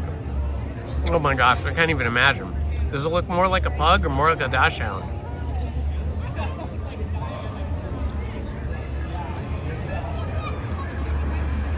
Chocolate cookie dough protein bar. Oh yeah, I've had those before. Those are really good.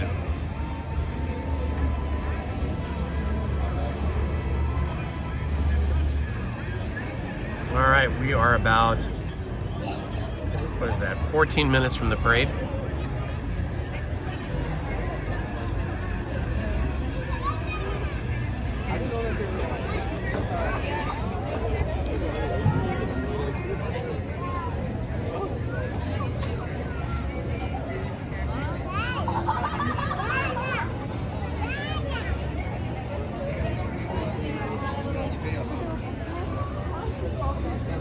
Well, that was a good way to pass the time, snacking.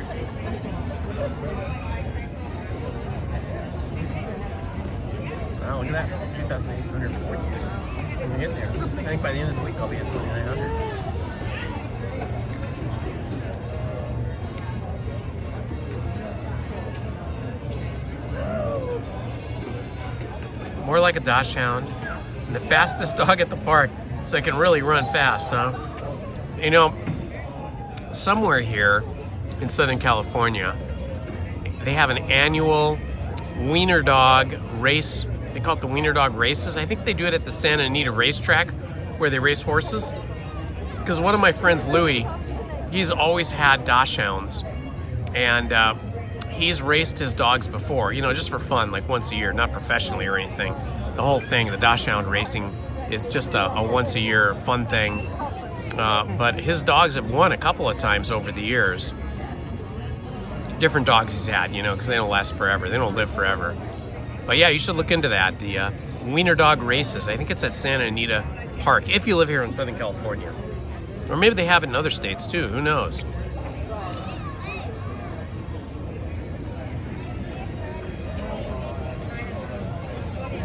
Okay, so the parade is going to be right in front of this building.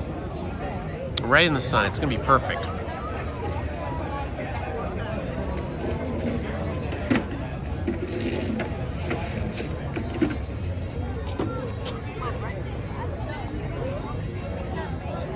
What do you want to do after this? You probably want to do credit. Oh, and credit coaster's closed for like a month. Let's see. Disneyland. Look at that, thank you. Lunar New Year. Full animation. Spider-Man 2. Mickey's Clubhouse. 5 and Dime 105. They're going to do a 5 and Dime show right after this parade. At 105. You can go in the Golden Zephyr, that's only 5 minutes. I could do the Golden Zephyr. It's only 5 minutes. We're checking out times here. Golden Zephyr, it's only 5 minutes. Emotional Whirlwind was closed, now it's back open. 10-minute wait. Jesse's Critter Carousel is only 5 minutes. Jumpin' Jelly. Most things are just 5 or 10 minutes right now, I think, because everybody is standing somewhere on the parade route. I mean, not everybody, but a lot of people are standing along the parade route waiting for the parade.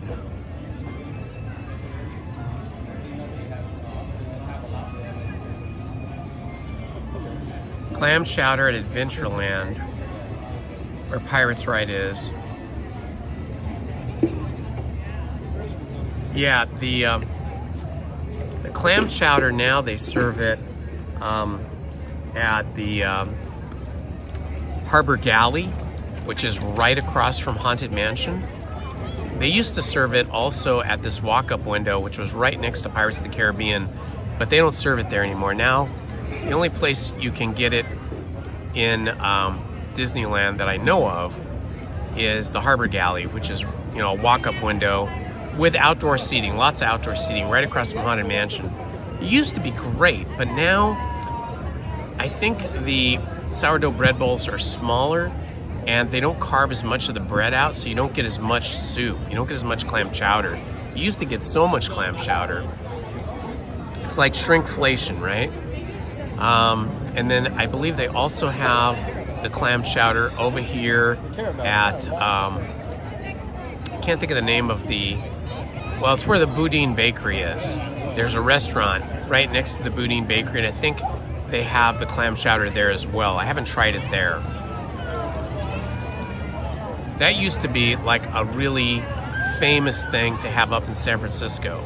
There was a restaurant. She's got the idea. She's got 2 glasses of champagne, like pink champagne. I don't even know where you get that.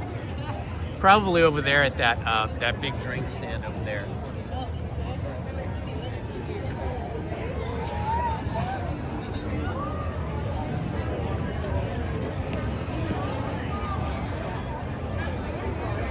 Yeah, there was a restaurant in San Francisco that kind of popularized that, at least here on the West Coast, and it was like on Pier 39, I think, or around there, and you get these giant sourdough bowls full of clam chowder.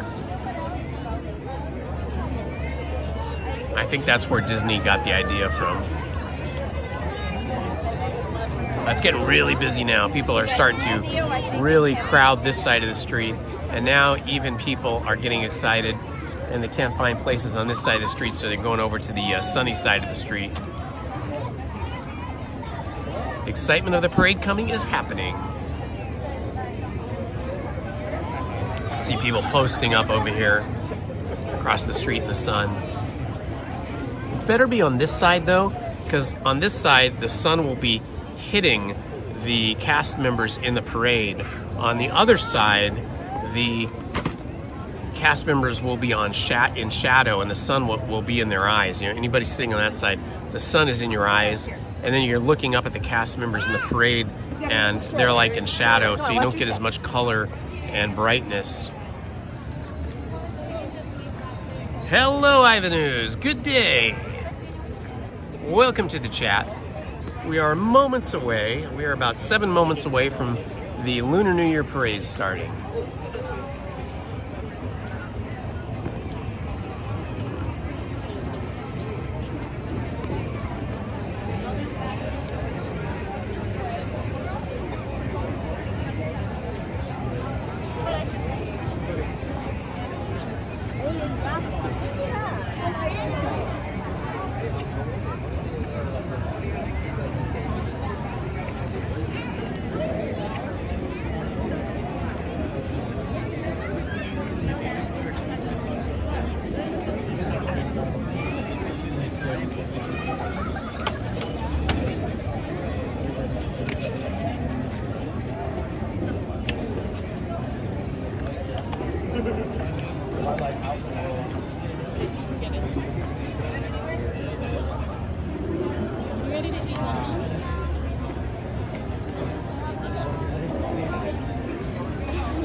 Yeah, you know, it's easy to get sunburn here, especially when it's cool like this.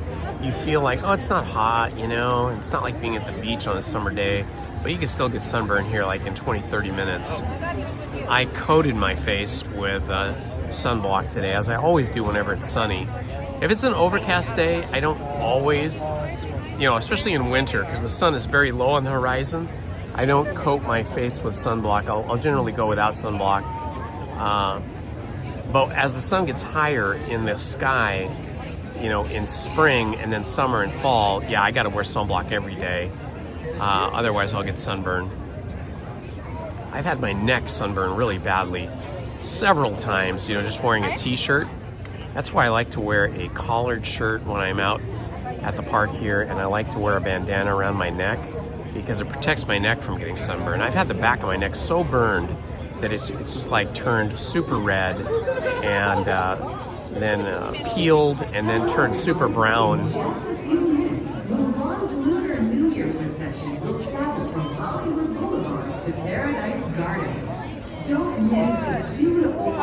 Yeah, so it's going to come this direction. So it's going to be perfect right there. Oh, this will actually be pretty cool. Do you guys want to stay right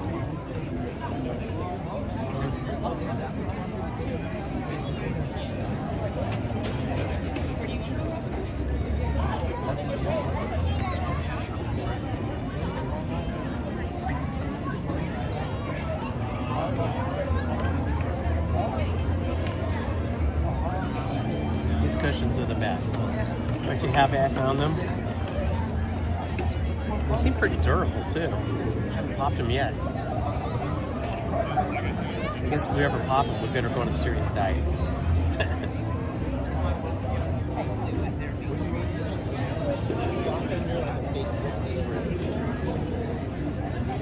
3 minutes until parade time.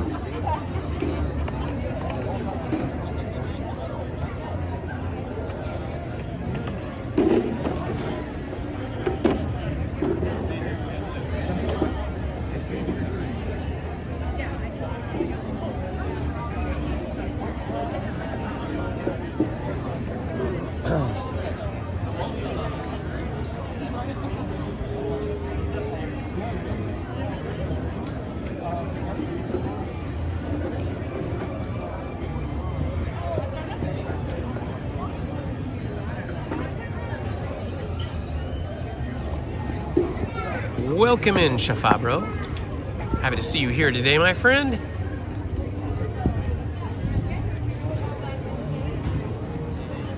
Well, that's right. They do have a Boudin's Bakery. That's probably the original Boudin's Bakery, the one in San Francisco. The one here in California Ventures, just a satellite for a show, and they do sell a lot of bread here. I like the giant Mickey bread that they have here, the giant Mickey bread heads. And then they have like pumpkin ones at Halloween. They have different kinds. I mean, they're all the same taste. They're sourdough bread, but they have, you know, different shapes.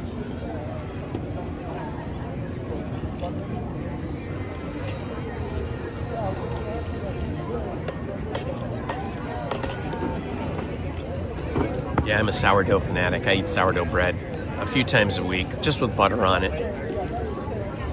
I find that eating bread helps me sleep too, although it's a really bad habit because you can really put a lot of weight on eating bread before you go to bed.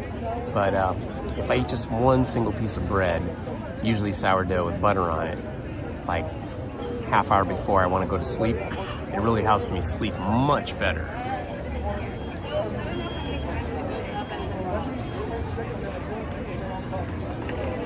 Hello, Andy. Welcome back, my friend.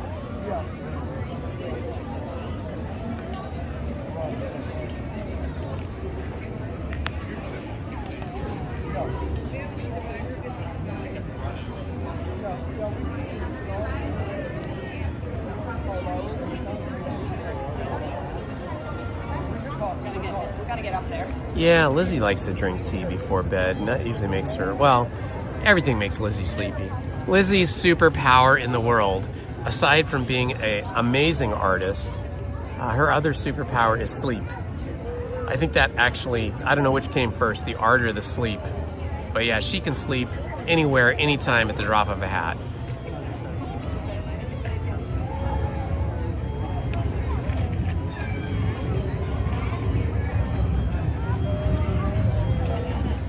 It's like a drum corps down there. 12:45, we should be seeing that parade momentarily.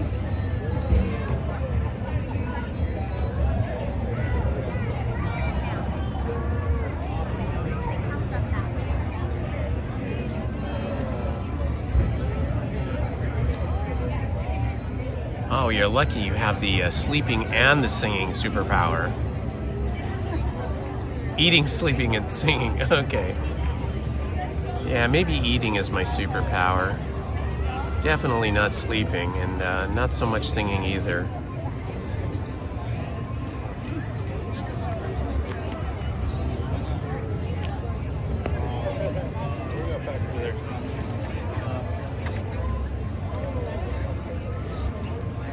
Oh, that's a really cute emoji, Haunted Minnie. Two little characters hugging. That is sweet.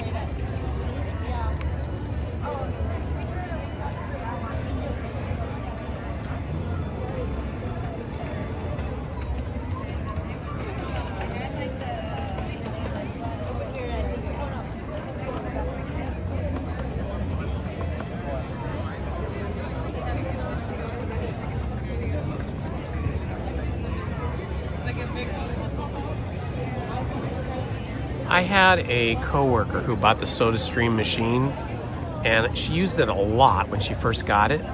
But then I think, you know, the novelty of it wore off and her family stopped using it as much. But if you drink a lot of soda and you like making your own custom sodas, then it might be worth it for you. I don't know what the cost of those machines are, but if it's more than, say, $100, I don't know if I would do it.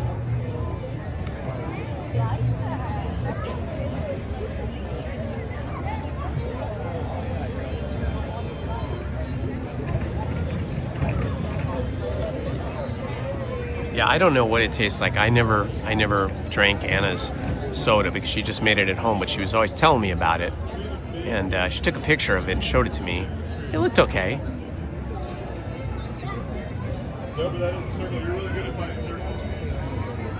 Hello and welcome, Ceradon Hannah 2985. I usually live stream Wednesdays and Sundays, and I usually get here around 10 a.m. and stay till around 3, sometimes 5 or 6. And then I also sometimes come on Mondays and sometimes come on Fridays. But my regular days for live streaming are Wednesdays and Sundays. And if you do me a favor, if you're new to the channel, please like, subscribe, and hit the notifications button. Subscribing helps us and helps YouTube identify the channel. Join us at Mulan's Lunar New Year procession to welcome in good fortune, happiness, and prosperity. Mulan and her friends are here to celebrate this festive occasion with you. And if I can just have you put your foot on the other side of that box. If I can just have your feet on the other side of that box.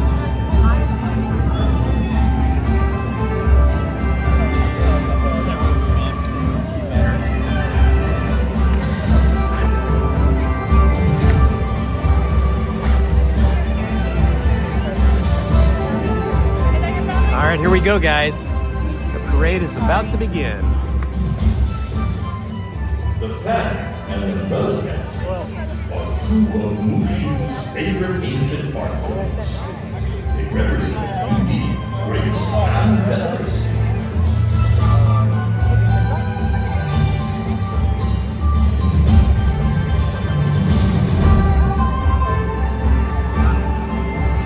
Here it comes.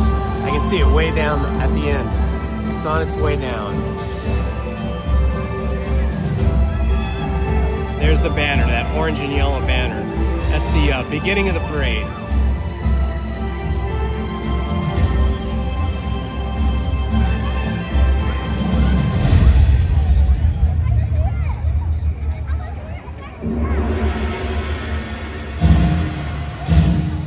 And now, Mulan and friends are honored to share the beautiful Chinese traditions and heritage. Here comes Mushu the dragon.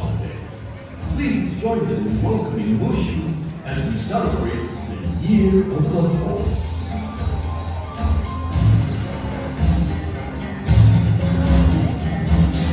The lunar flower is a comforting symbol for Mulan, as her father taught her that she would blossom beautifully in her own time.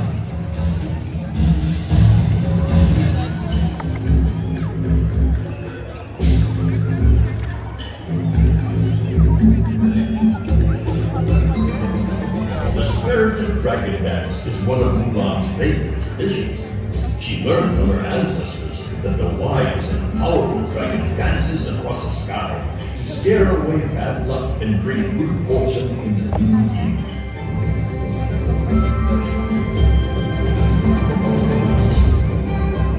When Mulan was a little girl, her mother taught her that traditionally, the ribbon dance was performed for royalty as an expression of gratitude and honor. Mulan loves the swirly colors of the ribbons.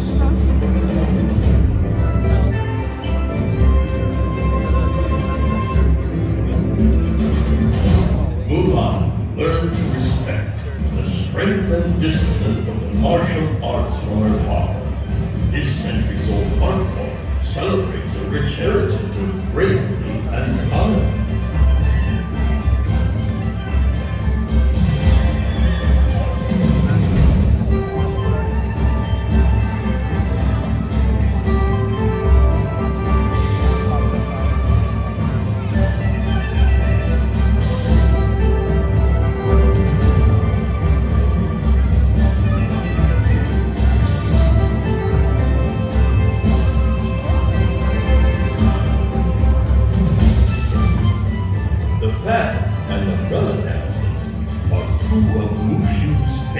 ancient art forms. They represent beauty, grace, and delicacy.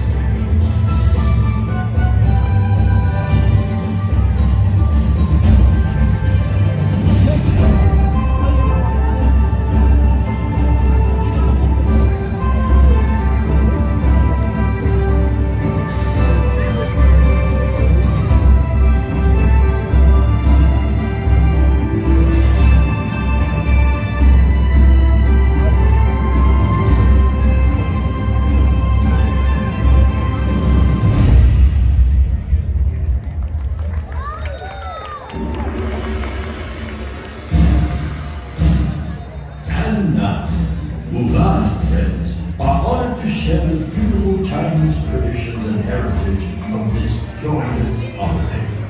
Please join them in welcoming Mushu as we celebrate the Year of the Horse.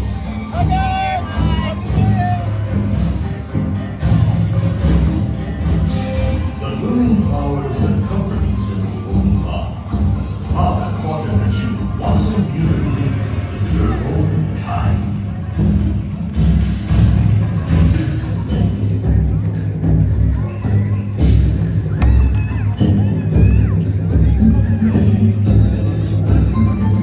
The spirited dragon dance is one of Mulan's favorite traditions. She learned from her ancestors that the wise and powerful dragon dances across the sky to scare away bad luck and bring good fortune in the new year.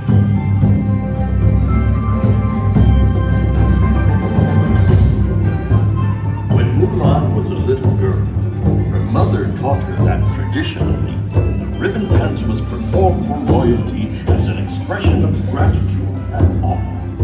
Mulan loves to swirl the colors. Chip Dale!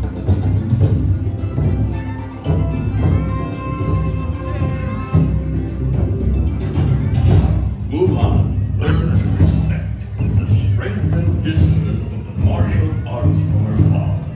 This centuries-old art form celebrates a rich heritage of bravery and honor.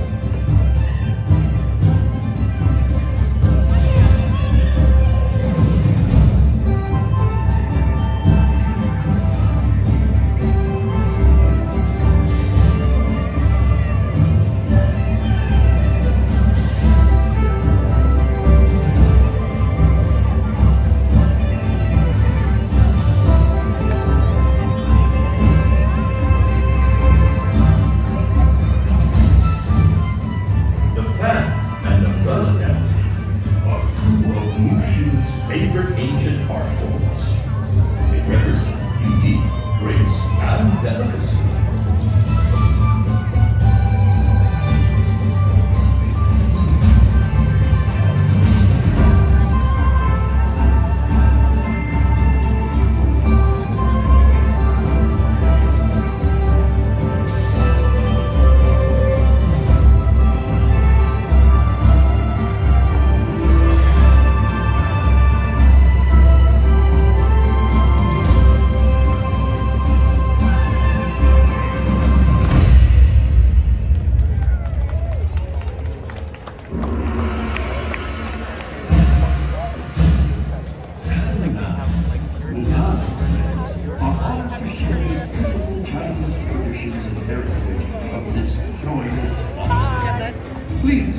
Feels like it's about 33% less.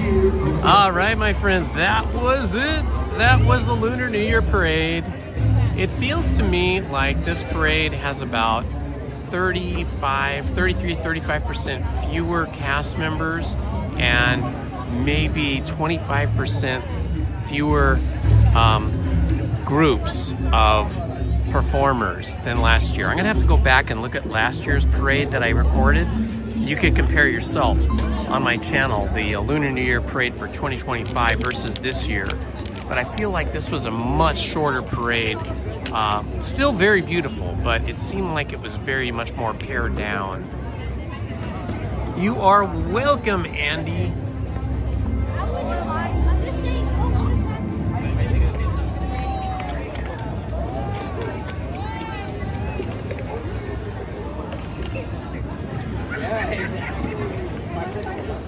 Well, that was fun. Okay, we're gonna pack up here and move on to go see and do something else.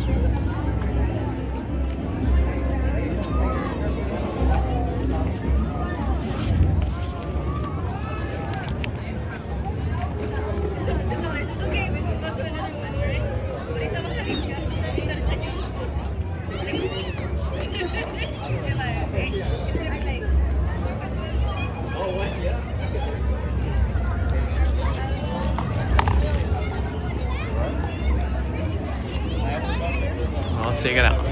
Unplug my battery.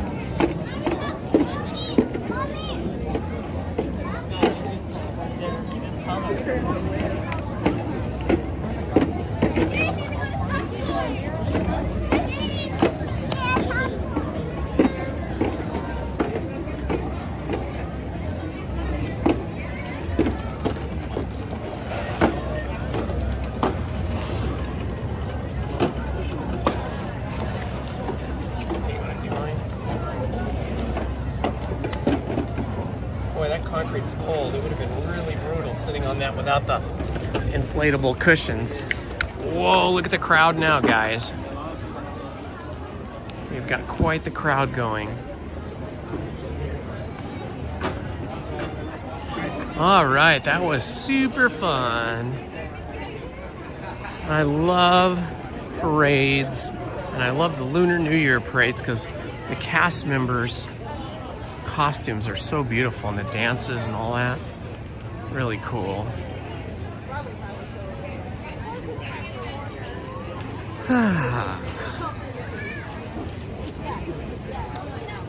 Wonder if Radiator Springs Racers is really busy.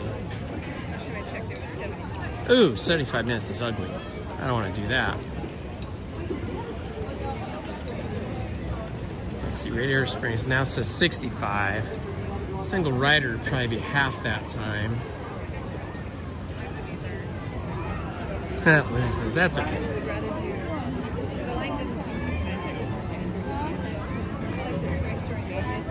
Oh yeah, Toy Story Mania is only 35? That's cool. We love Toy Story Mania. Oh, it says 55. Yeah. It's just as soon as the parade's over, everybody runs over there. I've never seen Toy Story Mania less than 55 minutes. I think that's a rope drop ride. Soarin' is 30. I just really don't want to do anything that long. Let's see, I wonder what Little Mermaid is. Let's see. Monsters Inc. is 45. Wow, it's busy over here. This is busier than Disneyland.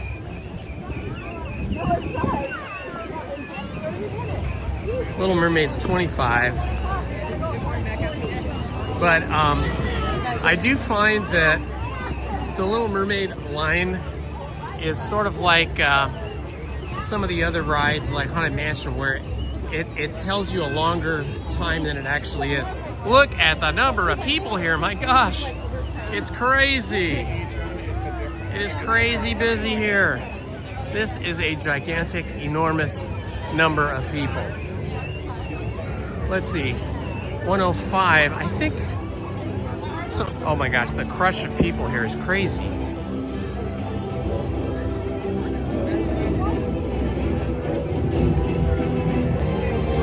Silly Symphonies. Monsters Inc.'s up to 45.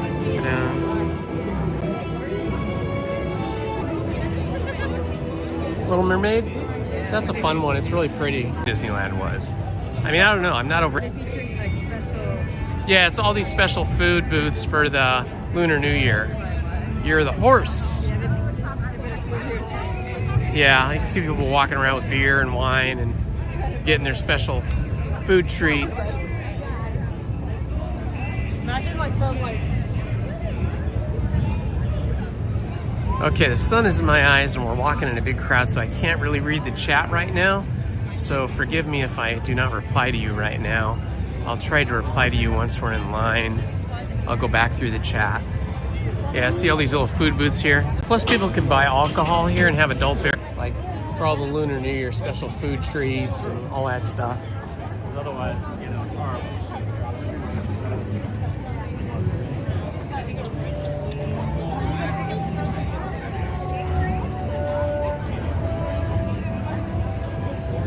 A lot of people sitting over here. These little tabletops, high top tables. See, this is what I don't like. You have to stand in these giant lines to get a little morsel of food, like a bamboo blessings over here. So they do have like special foods, but I don't think it's worth the waiting in the line. But I mean, they are cheaper. Those little food bites are only like 10 bucks a piece, so it's cheaper than, but I mean, you gotta wait in these lines that go back and forth like as if you're waiting for an attraction. It's Red Dragon Spice Traders.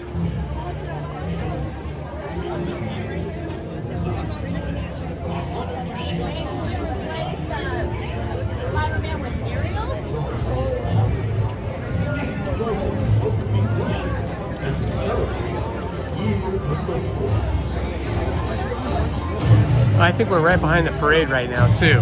That could be another reason why it's so crowded, because the parade is in front of us.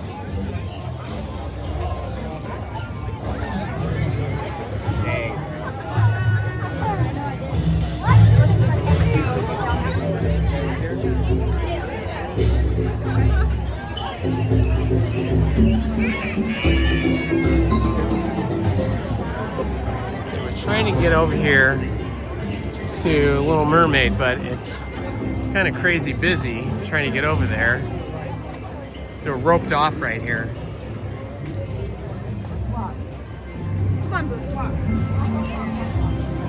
All these strollers are jamming up the road. People in mobility scooters too.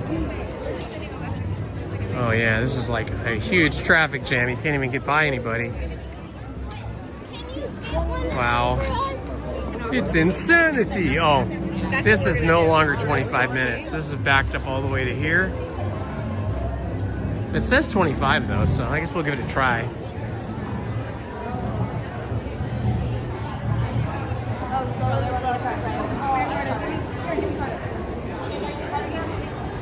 Let's go see Ariel. Let's go see Ariel, okay?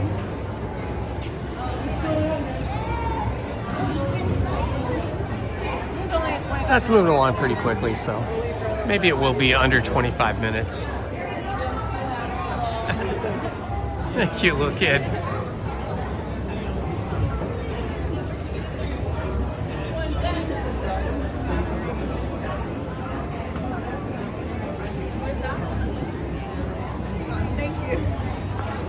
You got cute kids. Your little baby is adorable.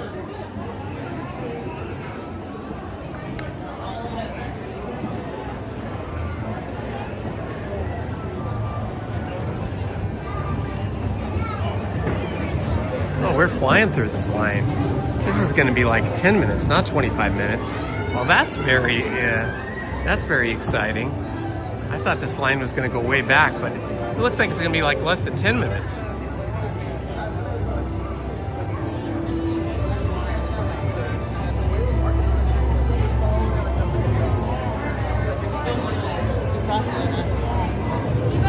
Are you guys waiting in line? Yeah.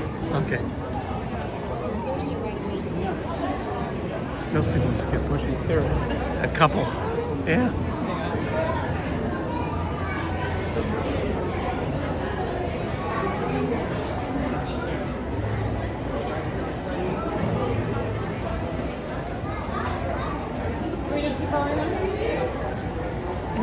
Oh, they're gonna make us go all the way back? Thank you. Oh my gosh. I'm gonna walk all the way back to walk all the way through.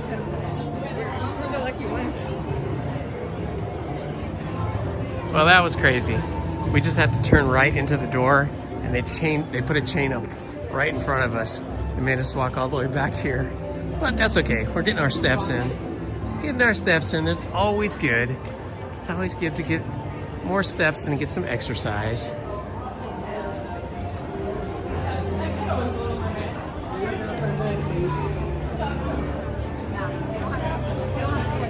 I like this window. Isn't this neat? It has a kind of a organic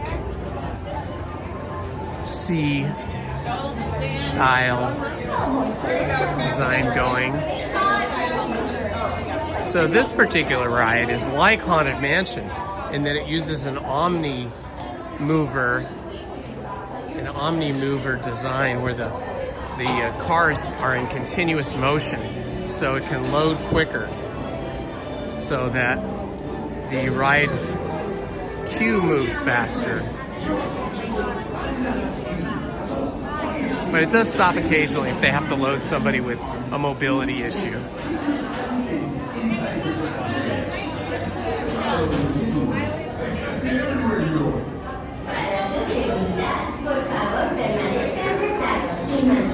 I love the Little Mermaid ride. I love all the songs. I love all the characters, and it's just really beautiful in there too.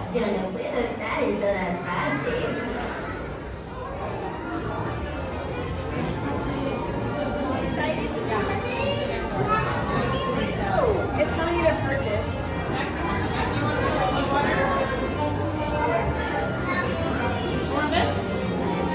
So it looks like it's about 10 minutes. Hello, dear my friends. You're about to go under the sea. So, for your safety, please remain seated with your hands, arms, Probably under 10 minutes. and fins inside your clamshell. There are the clamshells.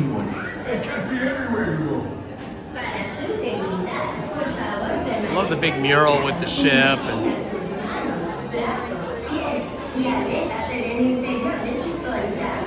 King Neptune with his trident.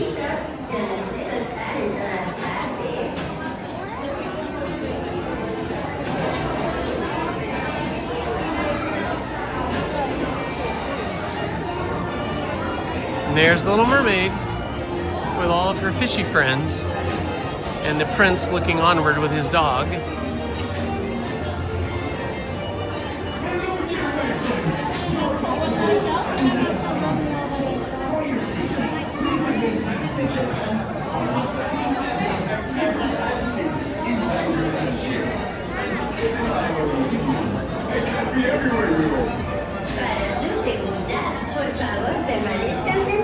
Y mantengan sus manos, brazos, pies y aletas en el interior de su concha. Y échenme un ojo a los pequeñitos. Yo no puedo estar en todas partes.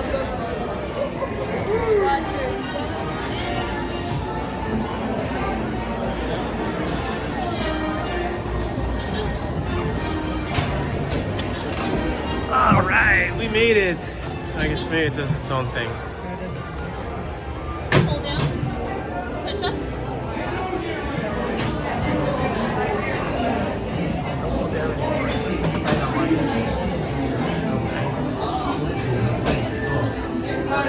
Ariel fell in love with a gnome. Then King Triton got all mad and told Sebastian the crab to watch over her. Then there was lots of dancing and singing. And then, oh, I'm getting out of myself. The story began when Ariel fell head over face in water. But then it began with King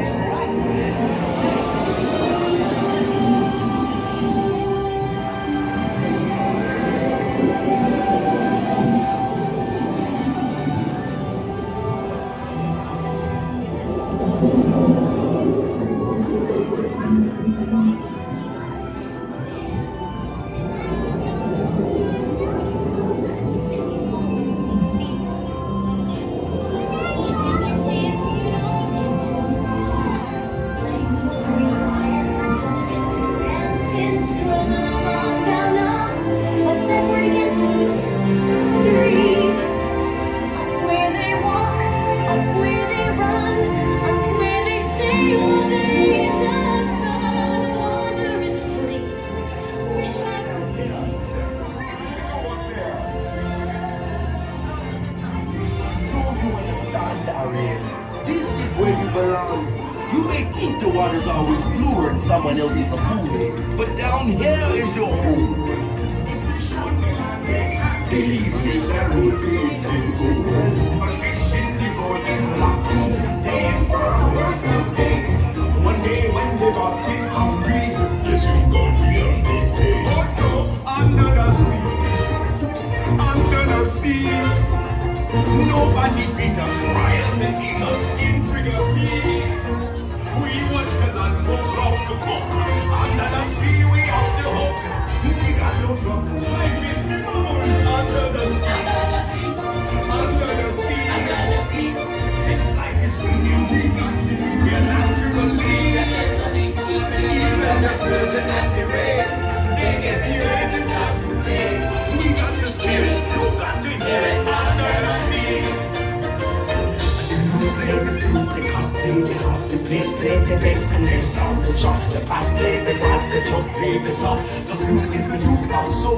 The way he can play the leaves of the string, the drum rocking out the blackfish. The sea, the spirit and the sprite, they know where it's at. I know that love is bad.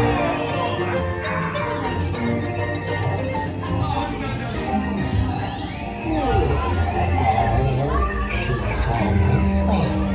Said something about being in love with a human. We sent her to Ursula.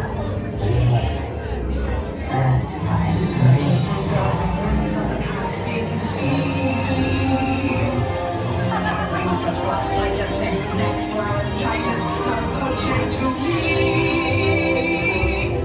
I admit that in the past I've been a nasty. They weren't kidding when they called me, well, a witch. But you'll find that nowadays I've mended all my ways, repented, seen the light, and made a switch. Yes, poor unfortunate souls in pain, in need. This one longing to be thinner, that one wants to get the girl, and do I help her? Yes, indeed. Those poor unfortunate souls.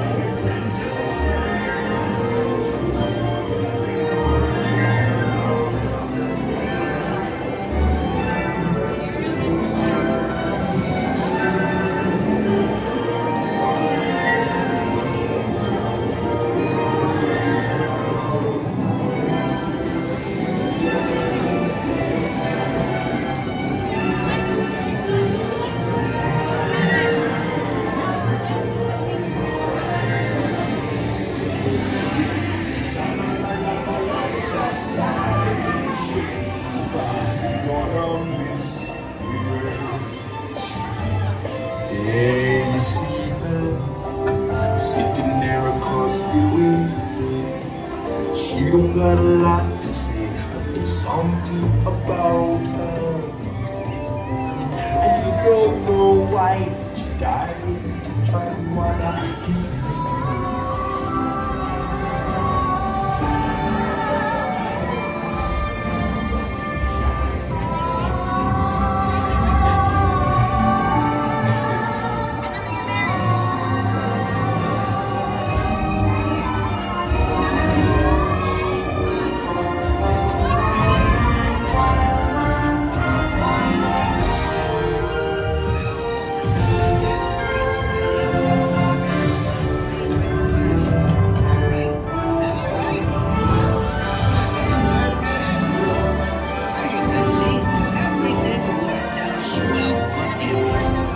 Sometimes I get a little confounded and confabulated, but otherwise I'm... What's the word? That was fun. It was I so love good to that. see So you. pretty. We hope you had a wonderful time. Step out to your left. I think I like it better than the movie. Here you are. I like the attraction better than the movie.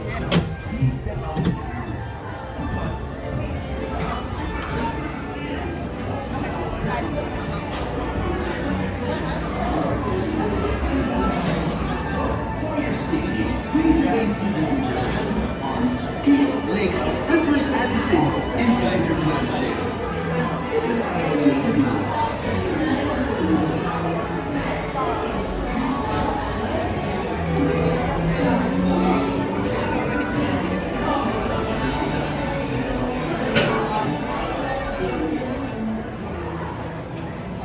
The credit coaster's still shut down, right?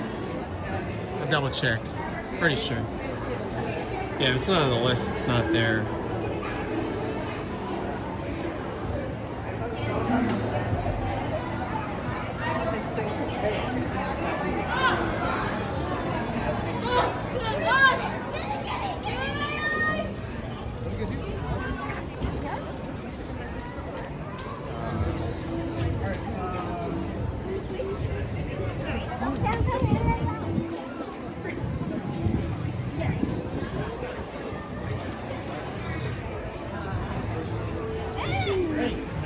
Woohoo! 2,843 subscribers. Now what do we You have to go to the restroom at all? There is one right here. Okay, we're gonna post up here for a minute. Wait for Lizzie because she has to go to the restroom.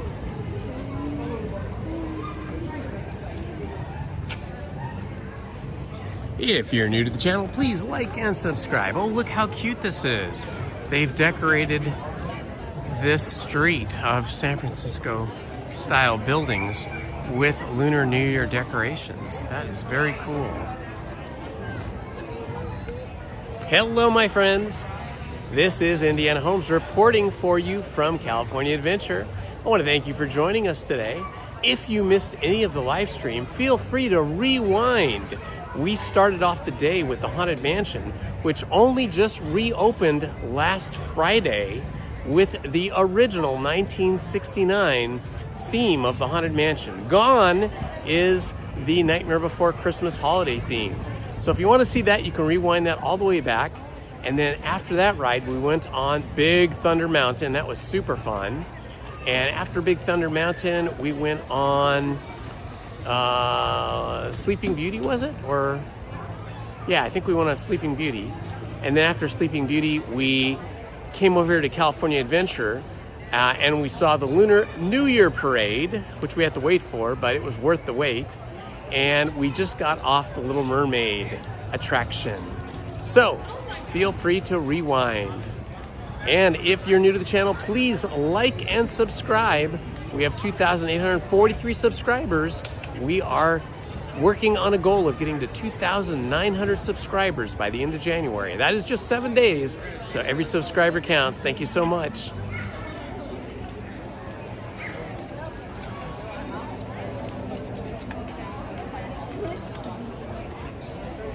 Live feed? Yeah, live streaming on YouTube, yeah. What's your channel? It's Indiana Holmes. Oh, nice. Like Indiana Jones, Yeah. but from another mother. Nice. Good job, man. Thanks.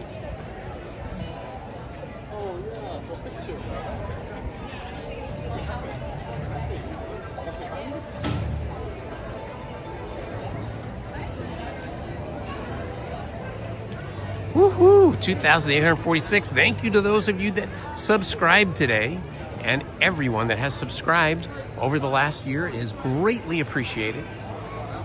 All right, Lizzie's back. We're going to continue walking. Let's see. Looks like Grizzly River Run is still closed. It's been closed now for, I want to say, close to a month. They're doing some renovations to the plumbing, I think.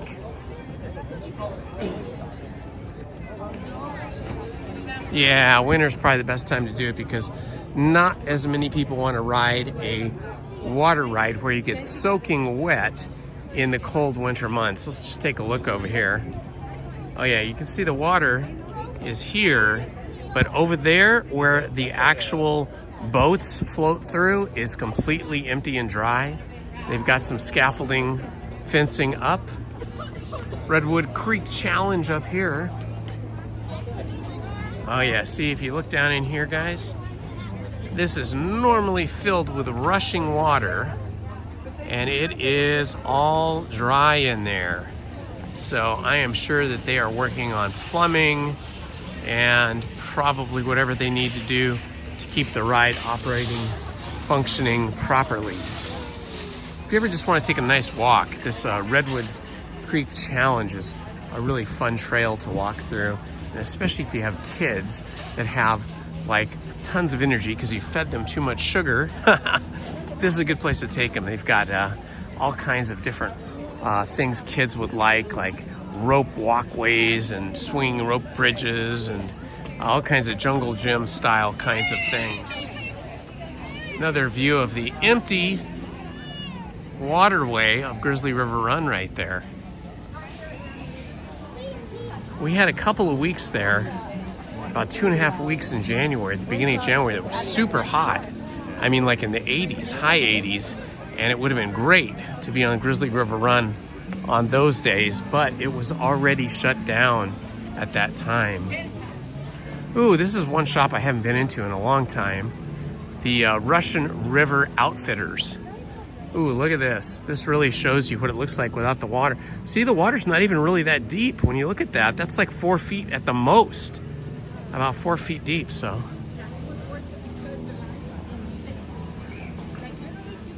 So yeah, let's go in the Russian River Outfitters shop because they always have unique stuff that's kind of more camping, outdoorsy, national park themed style stuff. Oh, look at this bear. He's a snowboarding bear.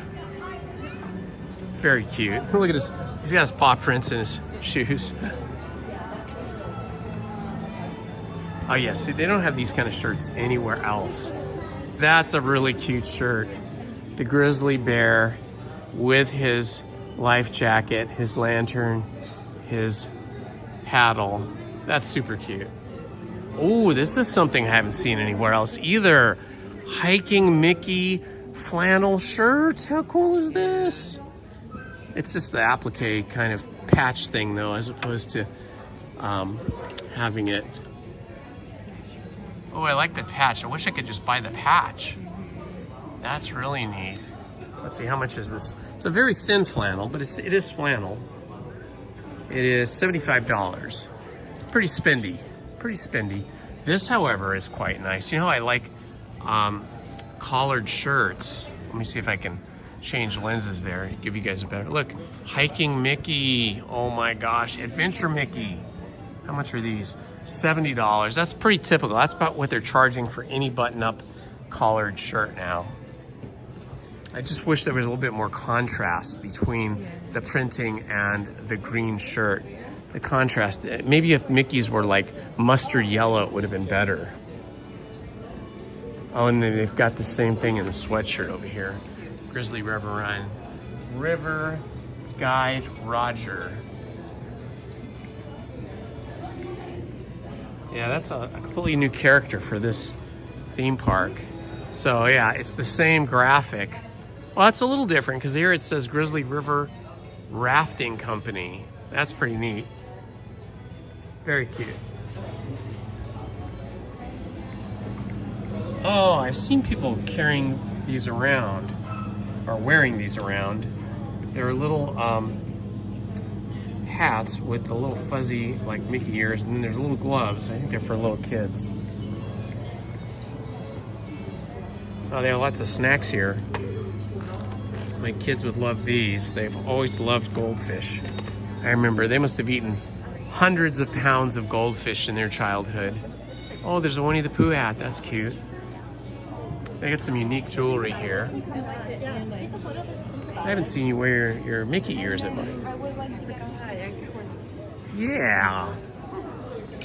I buy you jewelry and you never wear it. Oh, look at these. They got little ankle socks with characters on them. That is pretty neat. And they're embroidered little patches. Those are really nice. And then look, Chip and Dale socks. These are nice. My girls love these. They like the style right now among the, what are they, Gen Xers or what are our girls? Gen Z. Gen Z. Our girls are Gen Zs. They love high top socks. They would love these. I wonder how much these are. I don't see a price. Oh, $16.99 if you buy two. So basically you got to spend $35 to get 2 pairs of socks. Hot ticket is you can get Disney branded official Disney socks at Dollar Tree for $1.50. They don't always have them, but they get them in rotating in. They're not as nice as the ones here at the park, but they are officially branded Disney character socks. And I bought my girls and Lizzie many pairs.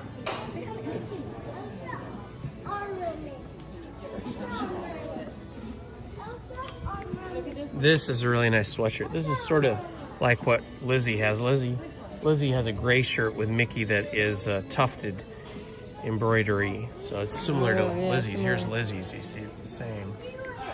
That one doesn't have the pocket. No pockets in that one. Yours has pockets, huh? Oh, here's a nice denim jacket one. Yeah, so they definitely have more unique clothing here than you see in other parts of the park, like one of these little satin baseball jerseys. That's nice.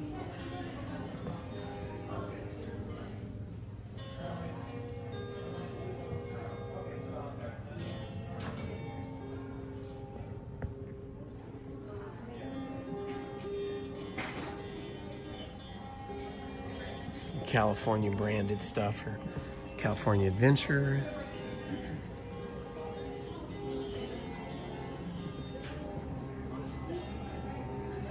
Oh, that's one I haven't seen before. I haven't seen this set of ears. Yeah, this is a new set of ears we haven't seen before. Because you get Mickey and Minnie, and you get the sparkly bow. And on the back, you get more Mickey and Minnie heads and the castle. Yeah, that one's a neat one. Oh, this is awesome. This would be great if it was an adult size. It's just a little kid size. I can wear kid size. I don't think you could wear a kid size that small. I can do the extra. Extra large, maybe. Ooh, this is really nice. So this is even nicer than that. In an adult hoodie. Oh, it even has Chippendale on the side. Wow. This is the XL, so I can wear the XL. Let me see what's on the back. It's a little narrow, though. Yeah, a little narrow for your hips. Let me see. Oh, it's so great, though. It has all the characters. It's got Goofy and Donald and Chippendale. This is a bargain, whatever this costs. How much is that? Here's the price. It's adorable. $50. That is a bargain. Oh, Lizzie's going to try it on. I can't, because I don't want to take this off. That's a bargain because you get all the characters, and it says 2026. It's a little narrow. The bottom. You have to cut the sides seam and then add some fabric. I used to... They've probably learned that trick that small women are buying the kids' clothing. But these are really nice. It's just a hoodie, but I mean, really nice embroidery on it. And this is nice. Is this the same thing? It's different. Similar, but oh, this is a zip hoodie. It doesn't have as many characters on it. Well, actually, yeah, it's missing Chippendale. It's pretty cool, though. That's why it's fun to come in here once in a while. This looks like more of an old school Mickey here. This is a little different than where you see Mickey. See, he has more of a longer rat style nose like the original Mickey. So a little different than the Mickeys that we have currently. There's more of these. They're going to sell out of these because that's a bargain. For $50 you get all the characters and the 2026 Disneyland Resort embroidery. What's that? Yeah. Ooh, look at the Winnie the Pooh. These are cool. Look at this Winnie the Pooh. It's like a, what do you call this, Sonny? Like quilted. It's like a quilted Winnie the Pooh jacket with clouds. Let's see what the front looks like. Oh, he's just walking. Oh, look at the big giant pockets. This is cool. This is like really old school, like grandma style, but yet it's cool.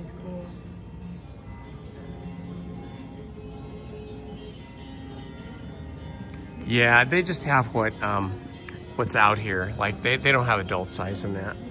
If that was an adult size, it would easily be $75, but it's $50 because it's just child size. $90 for this one, for the quilted jacket. Oh, look at this! It's a Winnie the Pooh hair clip. Oh my god, that's pretty cool. If you have a lot of hair, that'd be a cool hair clip. And then Winnie the Pooh kind of engineer cap. Fun. And Disney Winnie the Pooh character, like long sleeve shirt. Pooh Bear's house. Mr. Sanders. Nice embroidered Pooh. Well, that was super fun. It was really worth it coming in here. A lot of cool stuff.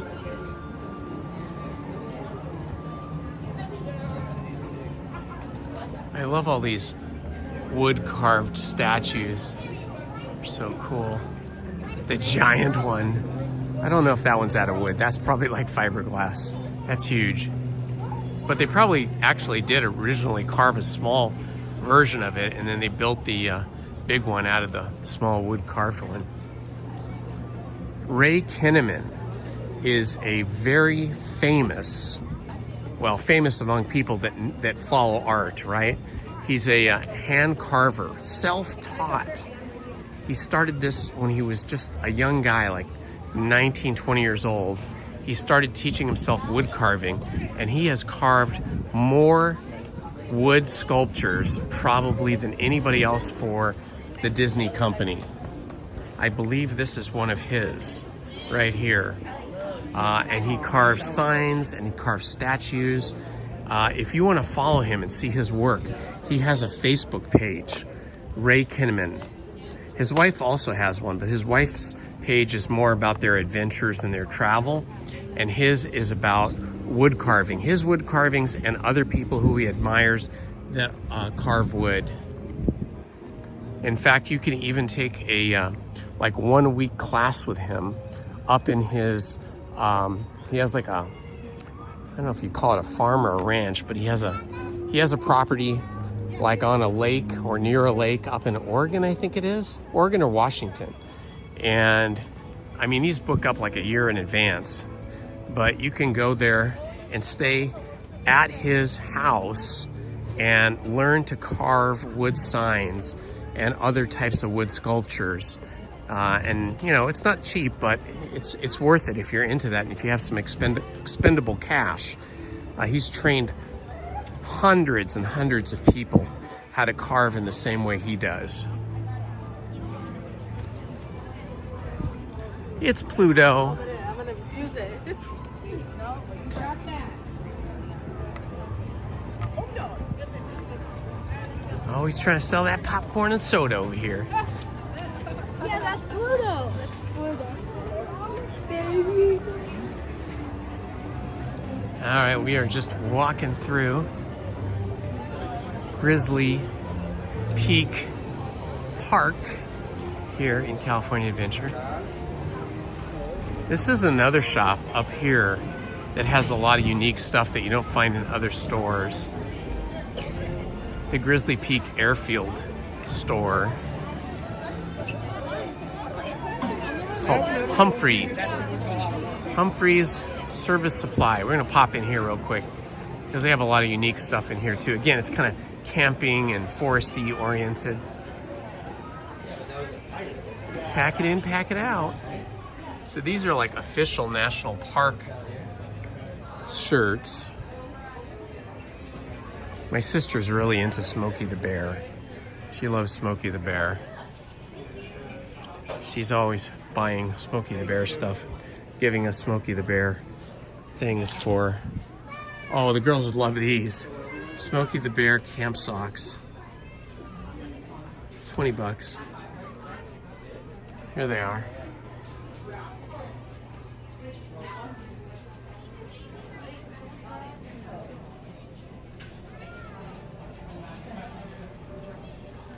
You got a picture with Pluto? Awesome. Hello, Ace Snoopy. Good to see you, my friend. Welcome. We got Smokey the Bear over here. Ooh, this is so cuddly and soft. Oh, I love it. Ooh, these are some nice socks too. These just say Smokey on them. They look like that. Only you can prevent forest fires. Fun, fun, fun. Smokey the Bear sippy cup. This is like super retro with the Ringer t-shirt and the old school style of illustration. Nice. I love it. We got a little Chip and Dale keychain going here. Oh, lots of pins. Tiana and her dad. That's a kind of neat one. Lilo and Stitch. So many pins. There's a first visit pin. That's neat.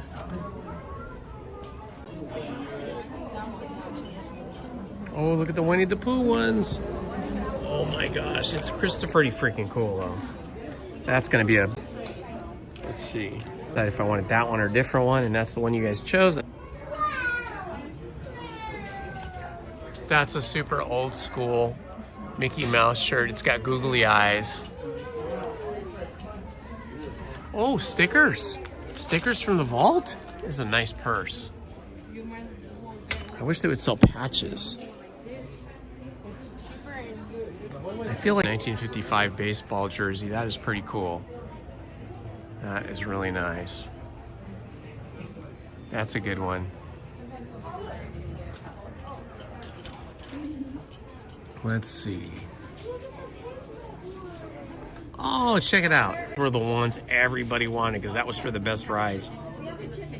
Yeah, the internet's probably bad here because we're in a metal building. Oh my gosh, my favorite childhood construction toy. You can actually buy Lincoln Logs still. I loved Lincoln Logs. I love Lincoln Logs. I would buy them again. Look, they have a giant one with a train.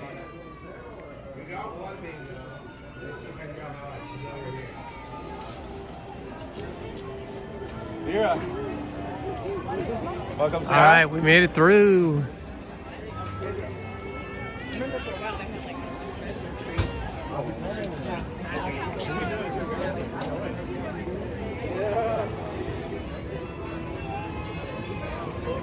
You don't feel like doing soaring, do you? No. You just single ride. It'll still take you like 20 minutes. Alrighty. You still have your old box of Lincoln Logs. You are so lucky. As a child, I mean, I remember kindergarten. In kindergarten, we had big, huge boxes of like wooden blocks.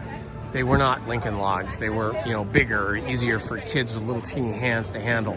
And I'd like to build like big tall buildings and fire stations and stuff like that. We had wooden cars and wooden fire trucks and stuff. But then I got Lincoln Logs for some birthday, probably when I was like 6 or something. And I used to build with those things all the time. I remember the little green roofs and stuff. Oh man, it was so fun. And then I think from there we graduated up to Tinker Toys. And then I never had this, they were very expensive, but I had a couple friends that had erector sets, which were all metal and they had motors and stuff. That was super awesome.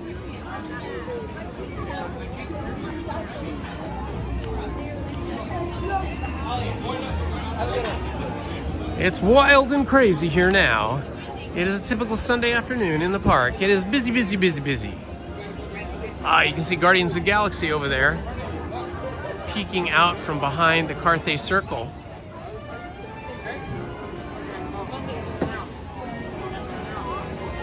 Oh, check it out. They have a 70th anniversary Happy, celebrating Happy, and banners up here at Carthay Circle. They did not have those before. They only had the Halloween theming of Nightmare Before Christmas and Oogie Boogie. And then after that, it was like holiday stuff. That's pretty nice. And in place of the Headless Horseman over here, they have Celebrate Happy now theming. They had the Christmas tree there, and then before that, they had the Headless Horseman, and now they have the Celebrate Happy. Oh boy, everybody's lining up over here to see Minnie Mouse, who is saying hello to a tiny little baby. You can't go with her. See, Daddy, Minnie Mouse. That's fun. Wow, and the people just keep on coming in. It's a crush of humanity here in Anaheim, California at California Adventure.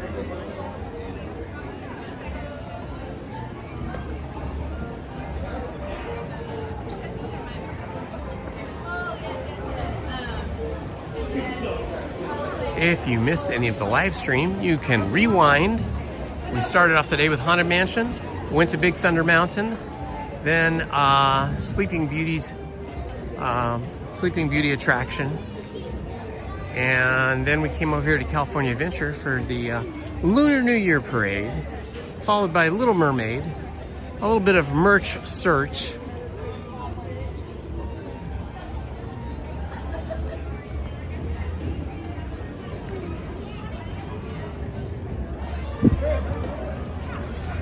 All right, my friends, this has been really fun. Thank you for joining us today on Sunday. If you're new to the channel, please make sure you like and subscribe.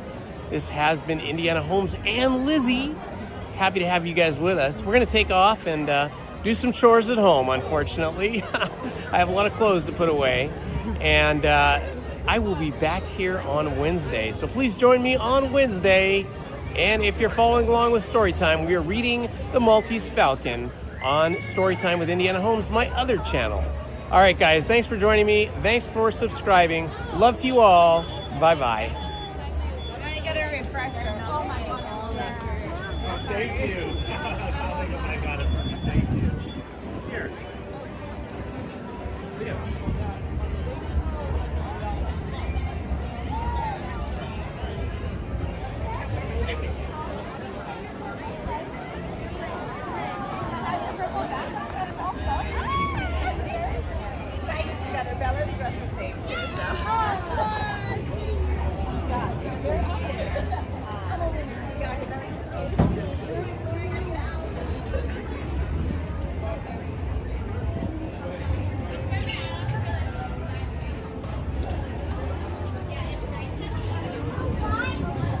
Wow, the line to get into Disneyland looks massive.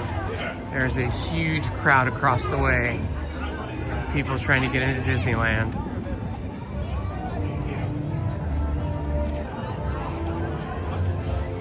That is a lot of people trying to get into Disneyland. So, lesson to be learned, if you're coming on a Sunday, come early in the morning like we did and enjoy the day, because in the afternoon it is crazy busy. All right, guys, bye-bye. Love to you all.